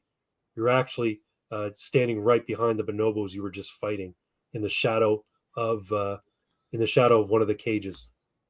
Oh no, that's not good. Yeah. So is that my turn, or do I get to do something else? Yeah. You're near enough to them. If you wanted to make attack, you can definitely go make an attack. All right. I'm gonna. Which one is like right in front of me? Let's say it is the metal guy. Oh yeah, gonna try to grab him by the face and melt off his armor. Sounds good. Well, I guess by the sides of the head, since I'm behind him, reach up and grab it. Actually, so I'm gonna roll a D20, and normally it'd be +3 because that's your primary power, but because of the siren going, it's only going to be a +2. So can I get a stealthy bonus since I'm just behind him and he don't know I'm there yet? You want to? Oh, so you want to get like a backstab kind of bonus? Yeah. All right. You know what? I'll be generous. I'll give you that. So you're getting a +3. Hell yeah. And your DC is 15 against this guy. 17, 20. You're good. Fuck yeah! Wait. What happens when I get a 20? When I get a natural 20? Don't I get one of my? You get a natural 20. You rolled a 17 plus the 3. Oh, okay. Yeah, you have to get a natural 20 to get one of your pool dice back. So you touch him with your cell rot power, and the steel on his body begins to corrode. And once it starts to fall away, you realize that it's not just steel; it's his whole dermis, and his skin is rotting away, and he squeals in pain. And before long, he disintegrates into a bubbling pile of gore on the ground. Oh, 2 for 2. Let's go. Now I just got Bugman left, right? All right, who's going next there, Pox? Let's toss it to Twin. Okay, there you go. All right, so I still have this fridge in my hands, right? Yeah, because you didn't throw it, you swung it. Okay, now I think you've got one guy left, don't you? Or is it 2 guys left? 2, yeah, Claws and Giant. But Right. Giant just punched me in the head. So he's real close. So what I'm going to do is, with this fridge, just fly straight up towards his chin real hard. Try and pin his chin to the ceiling. Okay, sounds good. So you're going to roll there. That's a D20, and you're using your super strength, which I think is your second power, so that's a +2. Yes, sir.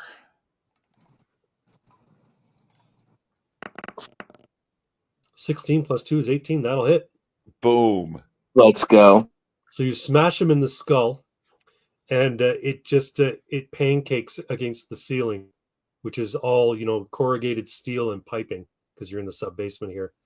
And his body goes limp as you pull the fridge away from him, and in his blood smear, it slides off the top of the fridge, and he falls down on the ground, a decapitated bonobo. The only one left now is Claw One, and he squeals and hops up and down in absolute disbelief and anger at you. Sweet. I think that's 2 good guys, so it's now the remaining bad guys. So we've got 2 left, right? We've got Claw Guy on you, Twin, and we've got who was the first guy? Man. Sorry, which one? Bug Monkey. Bug Monkey. Right. Poison Mandible Monkey. I'm going to attack Twin first with the Claw Guy. He's getting a +1 from his claws.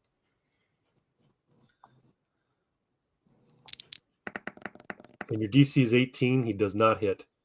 Now we'll do the Bug Monkey, who's just a regular monkey. If he hits, though, the poison deals damage to you. So, oof, a natural 20. Son of a bitch. Yeah. So I'll take that D6 back that I lost, but he hits you, and he bites down with his regular bonobo teeth, which is painful enough. But then these 2 mandibles come in from the side and stick into your arm and inject a healthy dose of this nasty venom, which feels like it's burning cooking oil running through your bloodstream now. You lose your last pool die, so you have no more pool dice to rely upon anymore. If you take any more damage, Mr. Rot, you will be incapacitated. Oof. Yeah, so he's just like screaming bloody murder. Yeah, you're in absolute agony as this fry cooker oil fucking feeling poison is coursing through your blood. And then the Claw Guy who's left, he's going to attack. Did he already attack Twin? No, he didn't. Yeah, I think he did. Oh, he did. My mistake. All right. Yeah.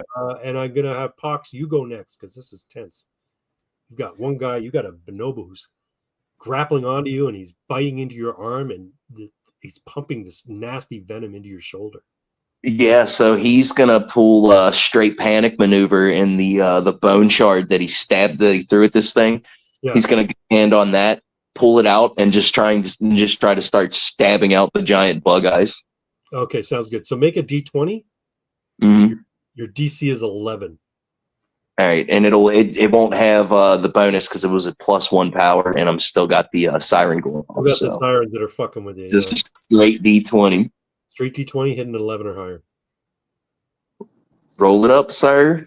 Oh yeah, right. I got to roll it for you. I'm sorry. 16. Boom. So you pull the bone shard out from his pectoral muscle, and you begin stabbing him in the neck, and in the shoulders and in the chest and in the gut and anywhere you can, frantically trying to get this thing off of you. And before long, you feel that the venom that was coursing through your blood, it starts to cool and subside. He's no longer injecting venom with you as he falls limp to the ground in a pile of blood and ichor. And you breathe a sigh of relief, glad that this fight is finally over. The siren's still going and beating in your ears, and it's giving you a pounding headache, or maybe it's the venom, or maybe it's just the stress of the whole evening. But you at least have a slight reprieve now that the threat is gone. What are you gentlemen doing? Oh, I still have to smash up what's his name, Claw Monkey. Oh shit! Yeah, Pox or Twin. Oh wait, no. Does he get to go, or do you get to go next? You get to go next. I think I get to choose, right? I'm gonna give the monkey a shot. Let's go, monkey. All right, D20 +1 against DC 18.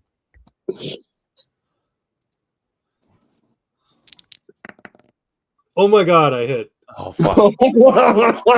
Fuck! I'm sorry, Irving. This bonobo with the 4-inch long razor claws slashes down your chest, cutting your nice, beautiful white leather coat into ribbons and striking into your flesh, and it stings like kitty cat claws tearing into you, and you scream in pain. You're like, oh my god, how did he penetrate my super strong skin and my beautiful leather jacket? You lose a pool die in damage. I think. Yeah. This one yet? I've got a 4 to spare. So you spend your 4. Okay. Yeah. All right, now it's your turn, Twin. All right, so I'm just gonna fridge this monkey. All right. Still got the fridge. So he attacked you while you had it above your head, and that will do it with a 17 and a +2.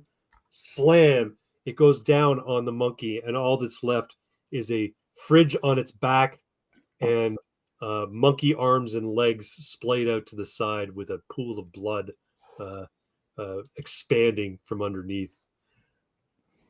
Now you breathe a sigh of relief as the So those two scientists are still here, right? No, they've gone. Well, they're not in the room. They went back up the elevator. Oh, those fucking assholes. Yeah, they left you in this room. They said, fuck, let them deal with the fucking monkeys. Maybe we'll get out of this. The only thing left in this room, apart from the gore and the mess and the chaos, are the 3 vats with the cloudy yellow liquid and the roughly humanoid shapes inside. Oh, Rot, you feeling okay? So he's standing there. He's holding he's got one hand. In one hand, he's got this long bone stiletto, and then other hand's clamped over where the monkey bit him and injected him in the venom, and he's covered in like monkey blood and putrid flesh and his own blood, and he's just like, no, not really. I got kind of a headache. He just looks really out of it. Nano Reaper's been giving great commentary. I'm sorry I didn't get to it before, Nano Reaper. Y'all are fighting monkeys. You're fucked. The monkeys are kicking your ass. Fuck with the monkeys. That's right. Yep. Don't fuck with the monkeys. The fucking genetically modified, mutated superhuman monkeys. Hey, we got him. So, can we turn off all the noise, please? Yeah. Okay. Let's. You can go up to the klaxon, the loudspeaker that's shooting the siren in, and yeah, you can disable it very easily. I just punch it real hard. Yeah, you just break. Yeah, you feel much more yourself now, Mr. Rot, after the siren abate or subsides, I should say. Hey, we got 2 people watching now. Who else is watching? Make yourselves known in the chat, please. These size real big. Oh, that is so much better. All right, so here you are. You were in this sub-basement. You just finished taking on some superhuman monkeys, defeating them in a pitched battle with appliances and bones that erupt from your skin. And what do you want to do now? Well, obviously, I want to check these guys. We have to see what's in these things. Sure. Okay. They're getting homeless homies piss baths, and I have to know why. This is awful. I hear you, man. So you fuddle around with the equipment for a little bit, and then you find a set of controls. You think you've been able to figure out that there's this one particular sequence of buttons that will cause the vats to drain of their liquid. Can we tell from do we know enough about these monitoring systems that will we hurt whoever's in there if we do this? You know what? For that, I think you need to make a roll, and I'd say that unless you have specific medical and scientific expertise, I'm going to make that a DC 13. So it's just a straight up D20 roll, and you can use whatever dice you want at that. But otherwise, it's just a D20. Let me pull this up again. Sure.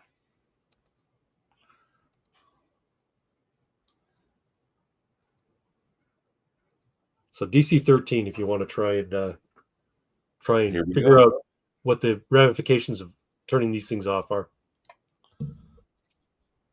Oh, nicely done. Straight up DC 13, you hit your exact target number. You know what? You think that these buttons, this system has been designed in such a way that they can be evacuated of their chemical in such a way that would be still would not be harmful to the subjects within.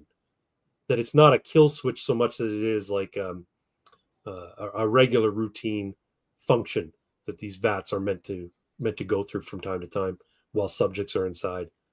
So yeah, you're pretty confident that draining these vats is not going to kill whatever's inside. Okay, so let's do it. All right. So you hit the number of buttons that require the draining of these vats, and then it takes a few minutes for them to fully drain, but only after a few seconds. Mr. Rott, you see, was her name Roberta? Yeah. Yes. Roberta. You see Roberta slump down in the glass, and she still has those boils with the eyes. You see in the second vat is a heavily muscled looking man, athletic, and he looks to be like he doesn't look like a homeless guy. He looks like some dude who really does care about his body, and he has these what could only be described as antenna coming out of his forehead, and otherwise he looks utterly normal. And then in the third one, it's a young girl. She's probably 12 or 13 years old, and she looks completely normal, except her index fingers are about the length of musical drumsticks. But other than that, she's just got really long, articulated index fingers. But other than that, she looks fine. All three subjects are completely naked in these vats of chemicals, and they slump to the ground once the liquid is no longer supporting them. It's almost like the liquids was used to sort of suspend them within the vats, and they slowly, groggily come awake once the vats are drained, and they start tapping on the glass, let me out kind of thing. So I'm gonna see if I can find a button or a switch that'll at the very least open up Roberta's vat. Yeah. You find the controls pretty easily. They're right next to the drain controls. So you empty the drain, you disconnect the breathing apparatus that was around their mouth, and the sarcophagus shaped vat opens up, and Roberta, cautiously and clumsily climbs out, and she's covering herself like she knows she's naked, and she's not very happy about being naked and covered in this yellow goo. Do we still have She's like, Mr. Rott, thank you so much. You saved me. Hey, no problem. And he's going to take off the lab coat, and he's going to hand it to her, and then he's going to take off his coat, and he's going to give it to the other girl. The little girl? Okay, what about the big muscular guy? Oh, I can give him he's on his own. What's that? I said, fuck him, he's on his own. No, I still have a lab coat, no? Yeah, you do. Are you going to let him out though? Like you said, you were going to let those two out. Do you let the other one out too? Oh, I said at least. I thought I might have had to roll to see about finding the switch, but yeah, we'll let them all out. Yeah, I'm cool. You let him out, and unlike the other two, he steps out of the vat fully confident in himself and completely capable. He's this athletic form, and he takes a deep breath, and he shakes your hand, Mr. Templar. This is, thank you, hero. And he shakes your hand too, Mr. Rutt. Thank you, hero. And could I have that lab coat? Yes, I still give him the coat. Thank you very much. Yeah, what Terrible business. Terrible business. Yeah. I'll be sure to bring this to the guard. We'll have this place shut down in less than an hour. The guard. You've done good work here. You know who the guard are. The guard are the premier superhero team that protects the western seaboard, basically, and they're based right here in Pekin City. When superheroes come to this city, they either slum it in the streets, or they're always vying to get a position in the guard. They're like the Justice League Unlimited. They're like their membership numbers in the dozens, and there's constantly rotating sort of roster of superheroes. So do we recognize this guy? Yeah, you don't recognize this guy. Like I said, he's a heavily muscled man. He's bald, except he's got that patch of hair around the side of his head. So he's like he's bald on top, but has hair on the side, and he's got a mustache. And after he shakes his hand, he's like, "This is terrible business."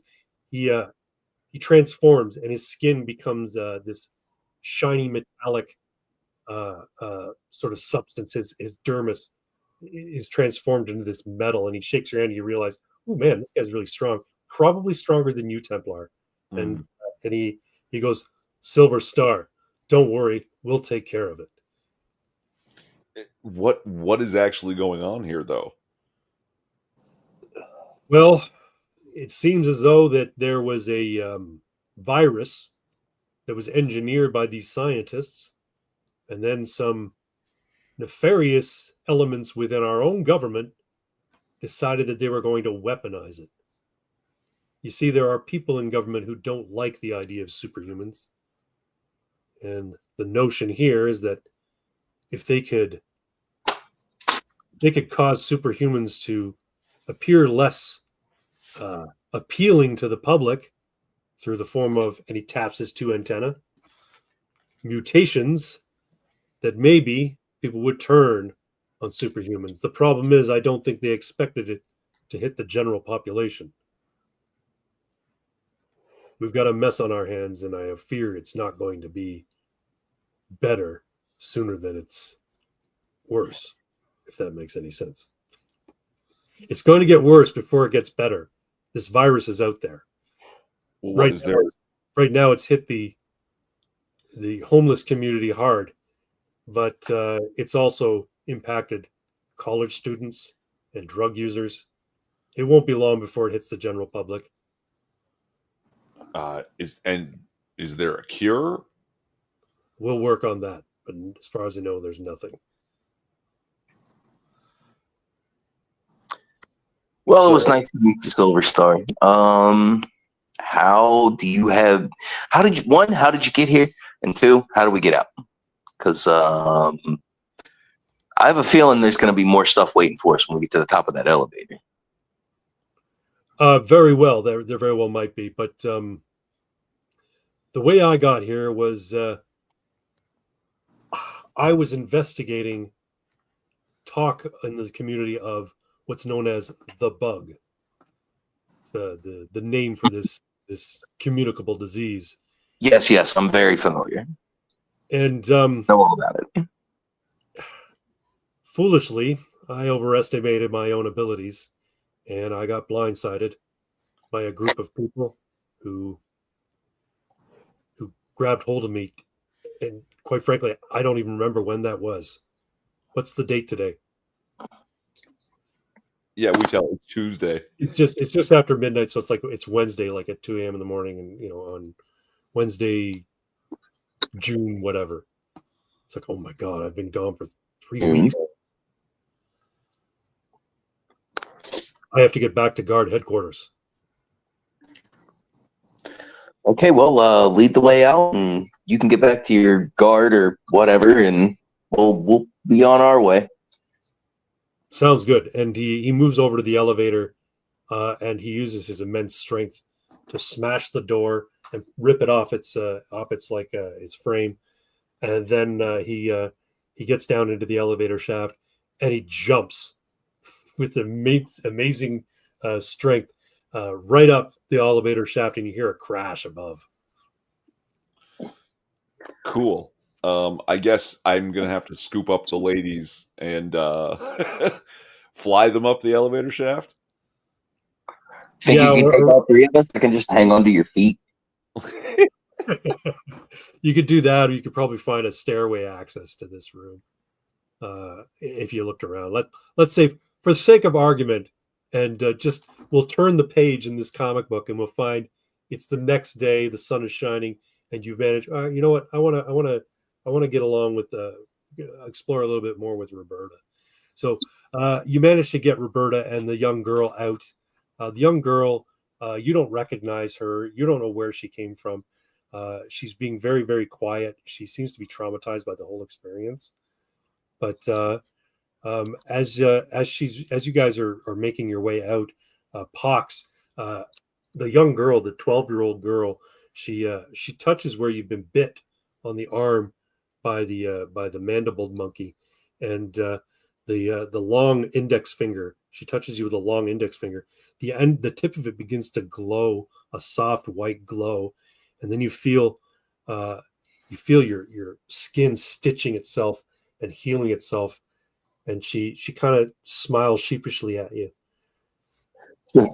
When she touches him, because he's just all beat up and kind of a little out of it, when he feels her touch him, he kind of jumps a little bit, and then watches. Yeah, then you realize, oh my god, her touch is healing you, and before you know it, you don't feel any remnants of the venom in your bloodstream, and you have just the tiniest little scar on your shoulder where you got bit.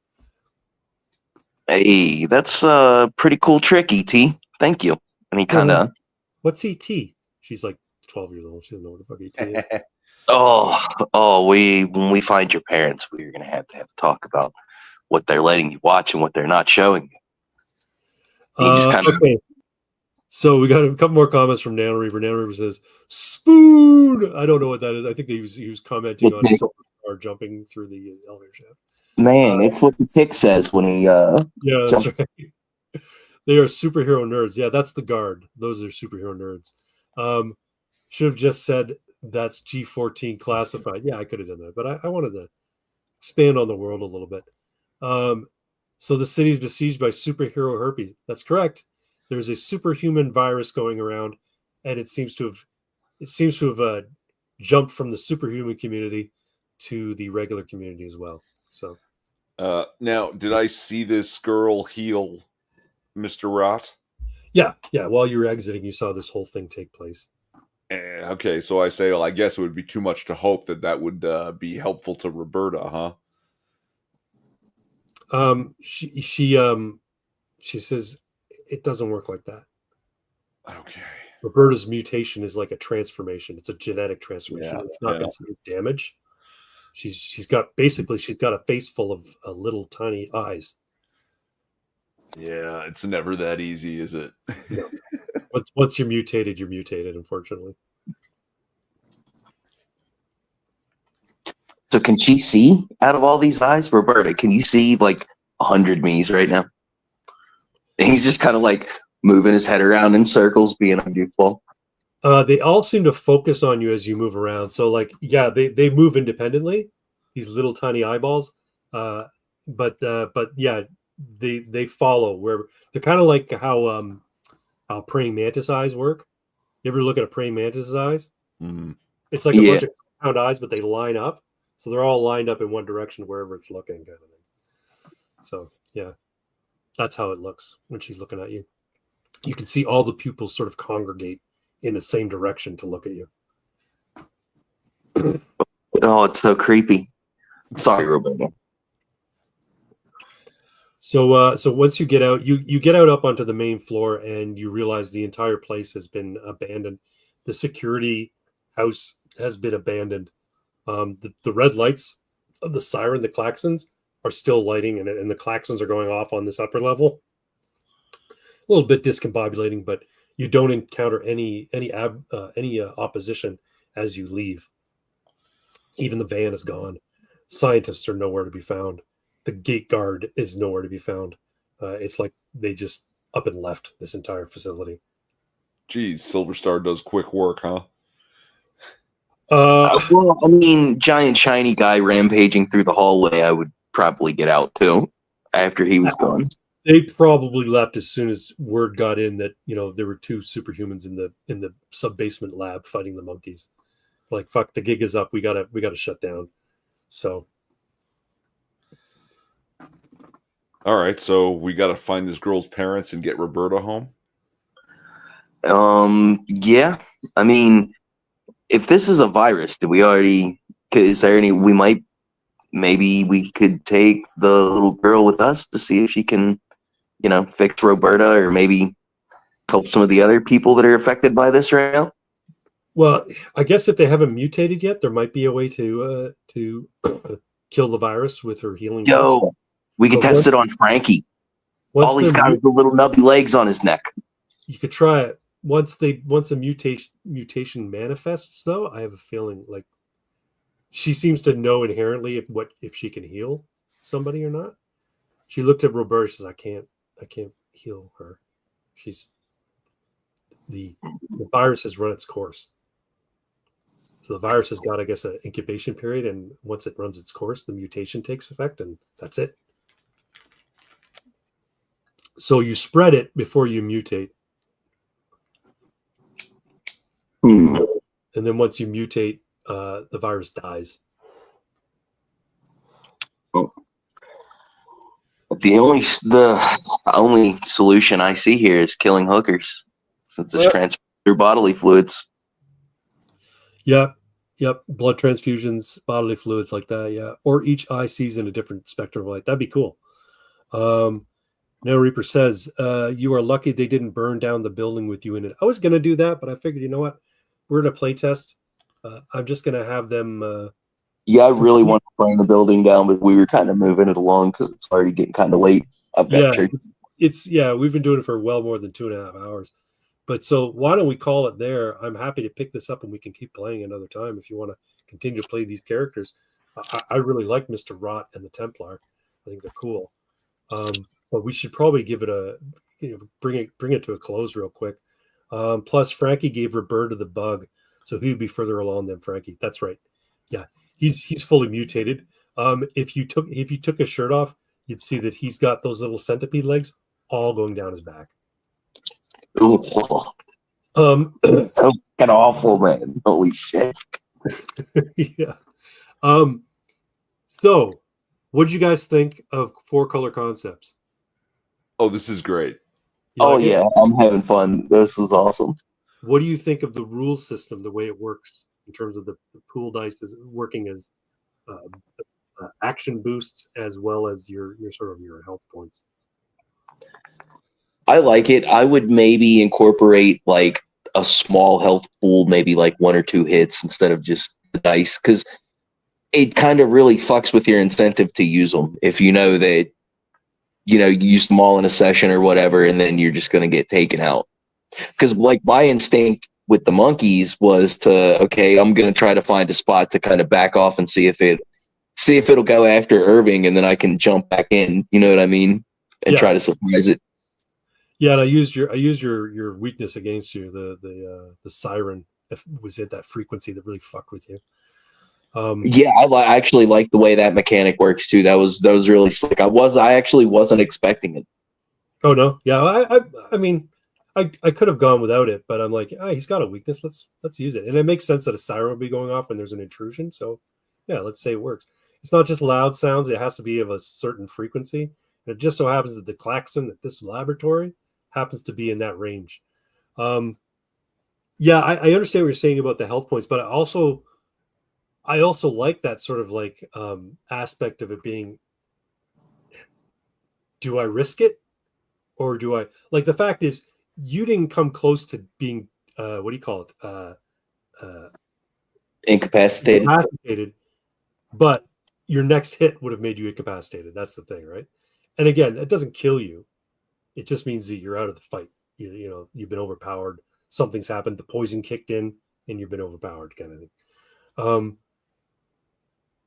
So yeah, and I think the way it would work is if you became incapacitated, and the fight kept going, and then a really nasty bad guy decided to take one final coup de grace on you, then you'd die. But because I do think that death belongs in comic books. I think there needs to be a consequence of possible death. Otherwise, why enter into heroics if you know you're going to win every time, right? Yeah, they really late 90s they really started diving into that when they started killing off universes and shit and Marvel and DC and all that. Yeah, but you know they kind of needed to because the 90s is when they started making this giant glut of fucking superheroes. And they just like every week there was some new superhero with some new funky power. Hey, don't get me wrong, I love new superheroes with funky powers, but at some point there's just too much in the roster to deal with, you know. Mm-hmm. Anyway, well, I enjoyed it. I appreciate you guys helping me playtest it. Yeah, I'm definitely down to continue, man. Okay, cool. I'm trying to think because there was something I don't know. I can't really. It was towards the beginning. I think you could work on incorporating. I don't know for like investigation roles and stuff. I guess you could work on that on the fly. You know what I mean? As far as like, I'm inclined to think that if the story requires you to find something, I just want it, and you're on the right track in terms of what you're describing you're doing. I kind of want you to just find it. It doesn't make sense because, like, if you roll really shitty and all of that hinges on you finding a specific clue, and you both roll crappy, then basically the story doesn't progress. So I knew eventually you guys were going to find the car between the two of you. It just might not have happened that night. You might have said, "Okay, fuck it. Well, we're going to call it a night," and then the next night, you know. But in the background, the story's progressing. So if you'd come the next night, things might have been different at the lab. There might have been another person trapped inside one of those vats. So, hell yeah. Side note, I really want one of these NPCs to end up being owning a taco truck that we hang out at on our off hours. That sounds cool. Okay, I'm sure I can make that work. You find the little girl's family. Her name is Cynthia, and Cynthia thinks you two are the bee's knees. You're the greatest of heroes. You saved her from this terrible fate. Her family is ecstatic to have you have her back in their lives. They are a what do you call it? A nomadic family that live in a camper van underneath one of the overpasses, which is sort of turned into a bit of a tent city. And they're happy there. They're kind of shocked and a little bit dismayed by Cynthia's mutation, but they don't care so much. They're just happy to have her back. And they don't quite understand what's happened, but they think it's, they're very spiritual people, and they think it's a blessing from God that she has these new powers. So. Okay. When you drop her off, I'm going to give her the pumpkin mask. You're going to give her the pumpkin mask? Going to give her the pumpkin mask. Sure. Thank you, Mr. Rott. Boom. And I'm going to advise her parents it's probably time, if they can, to move on for a little while because, there's a weird disease spreading. Duly noted. You're back in the city. Cynthia's mom says, "You're right. And quite frankly, if she got abducted once, who knows? Bad people might abduct her again."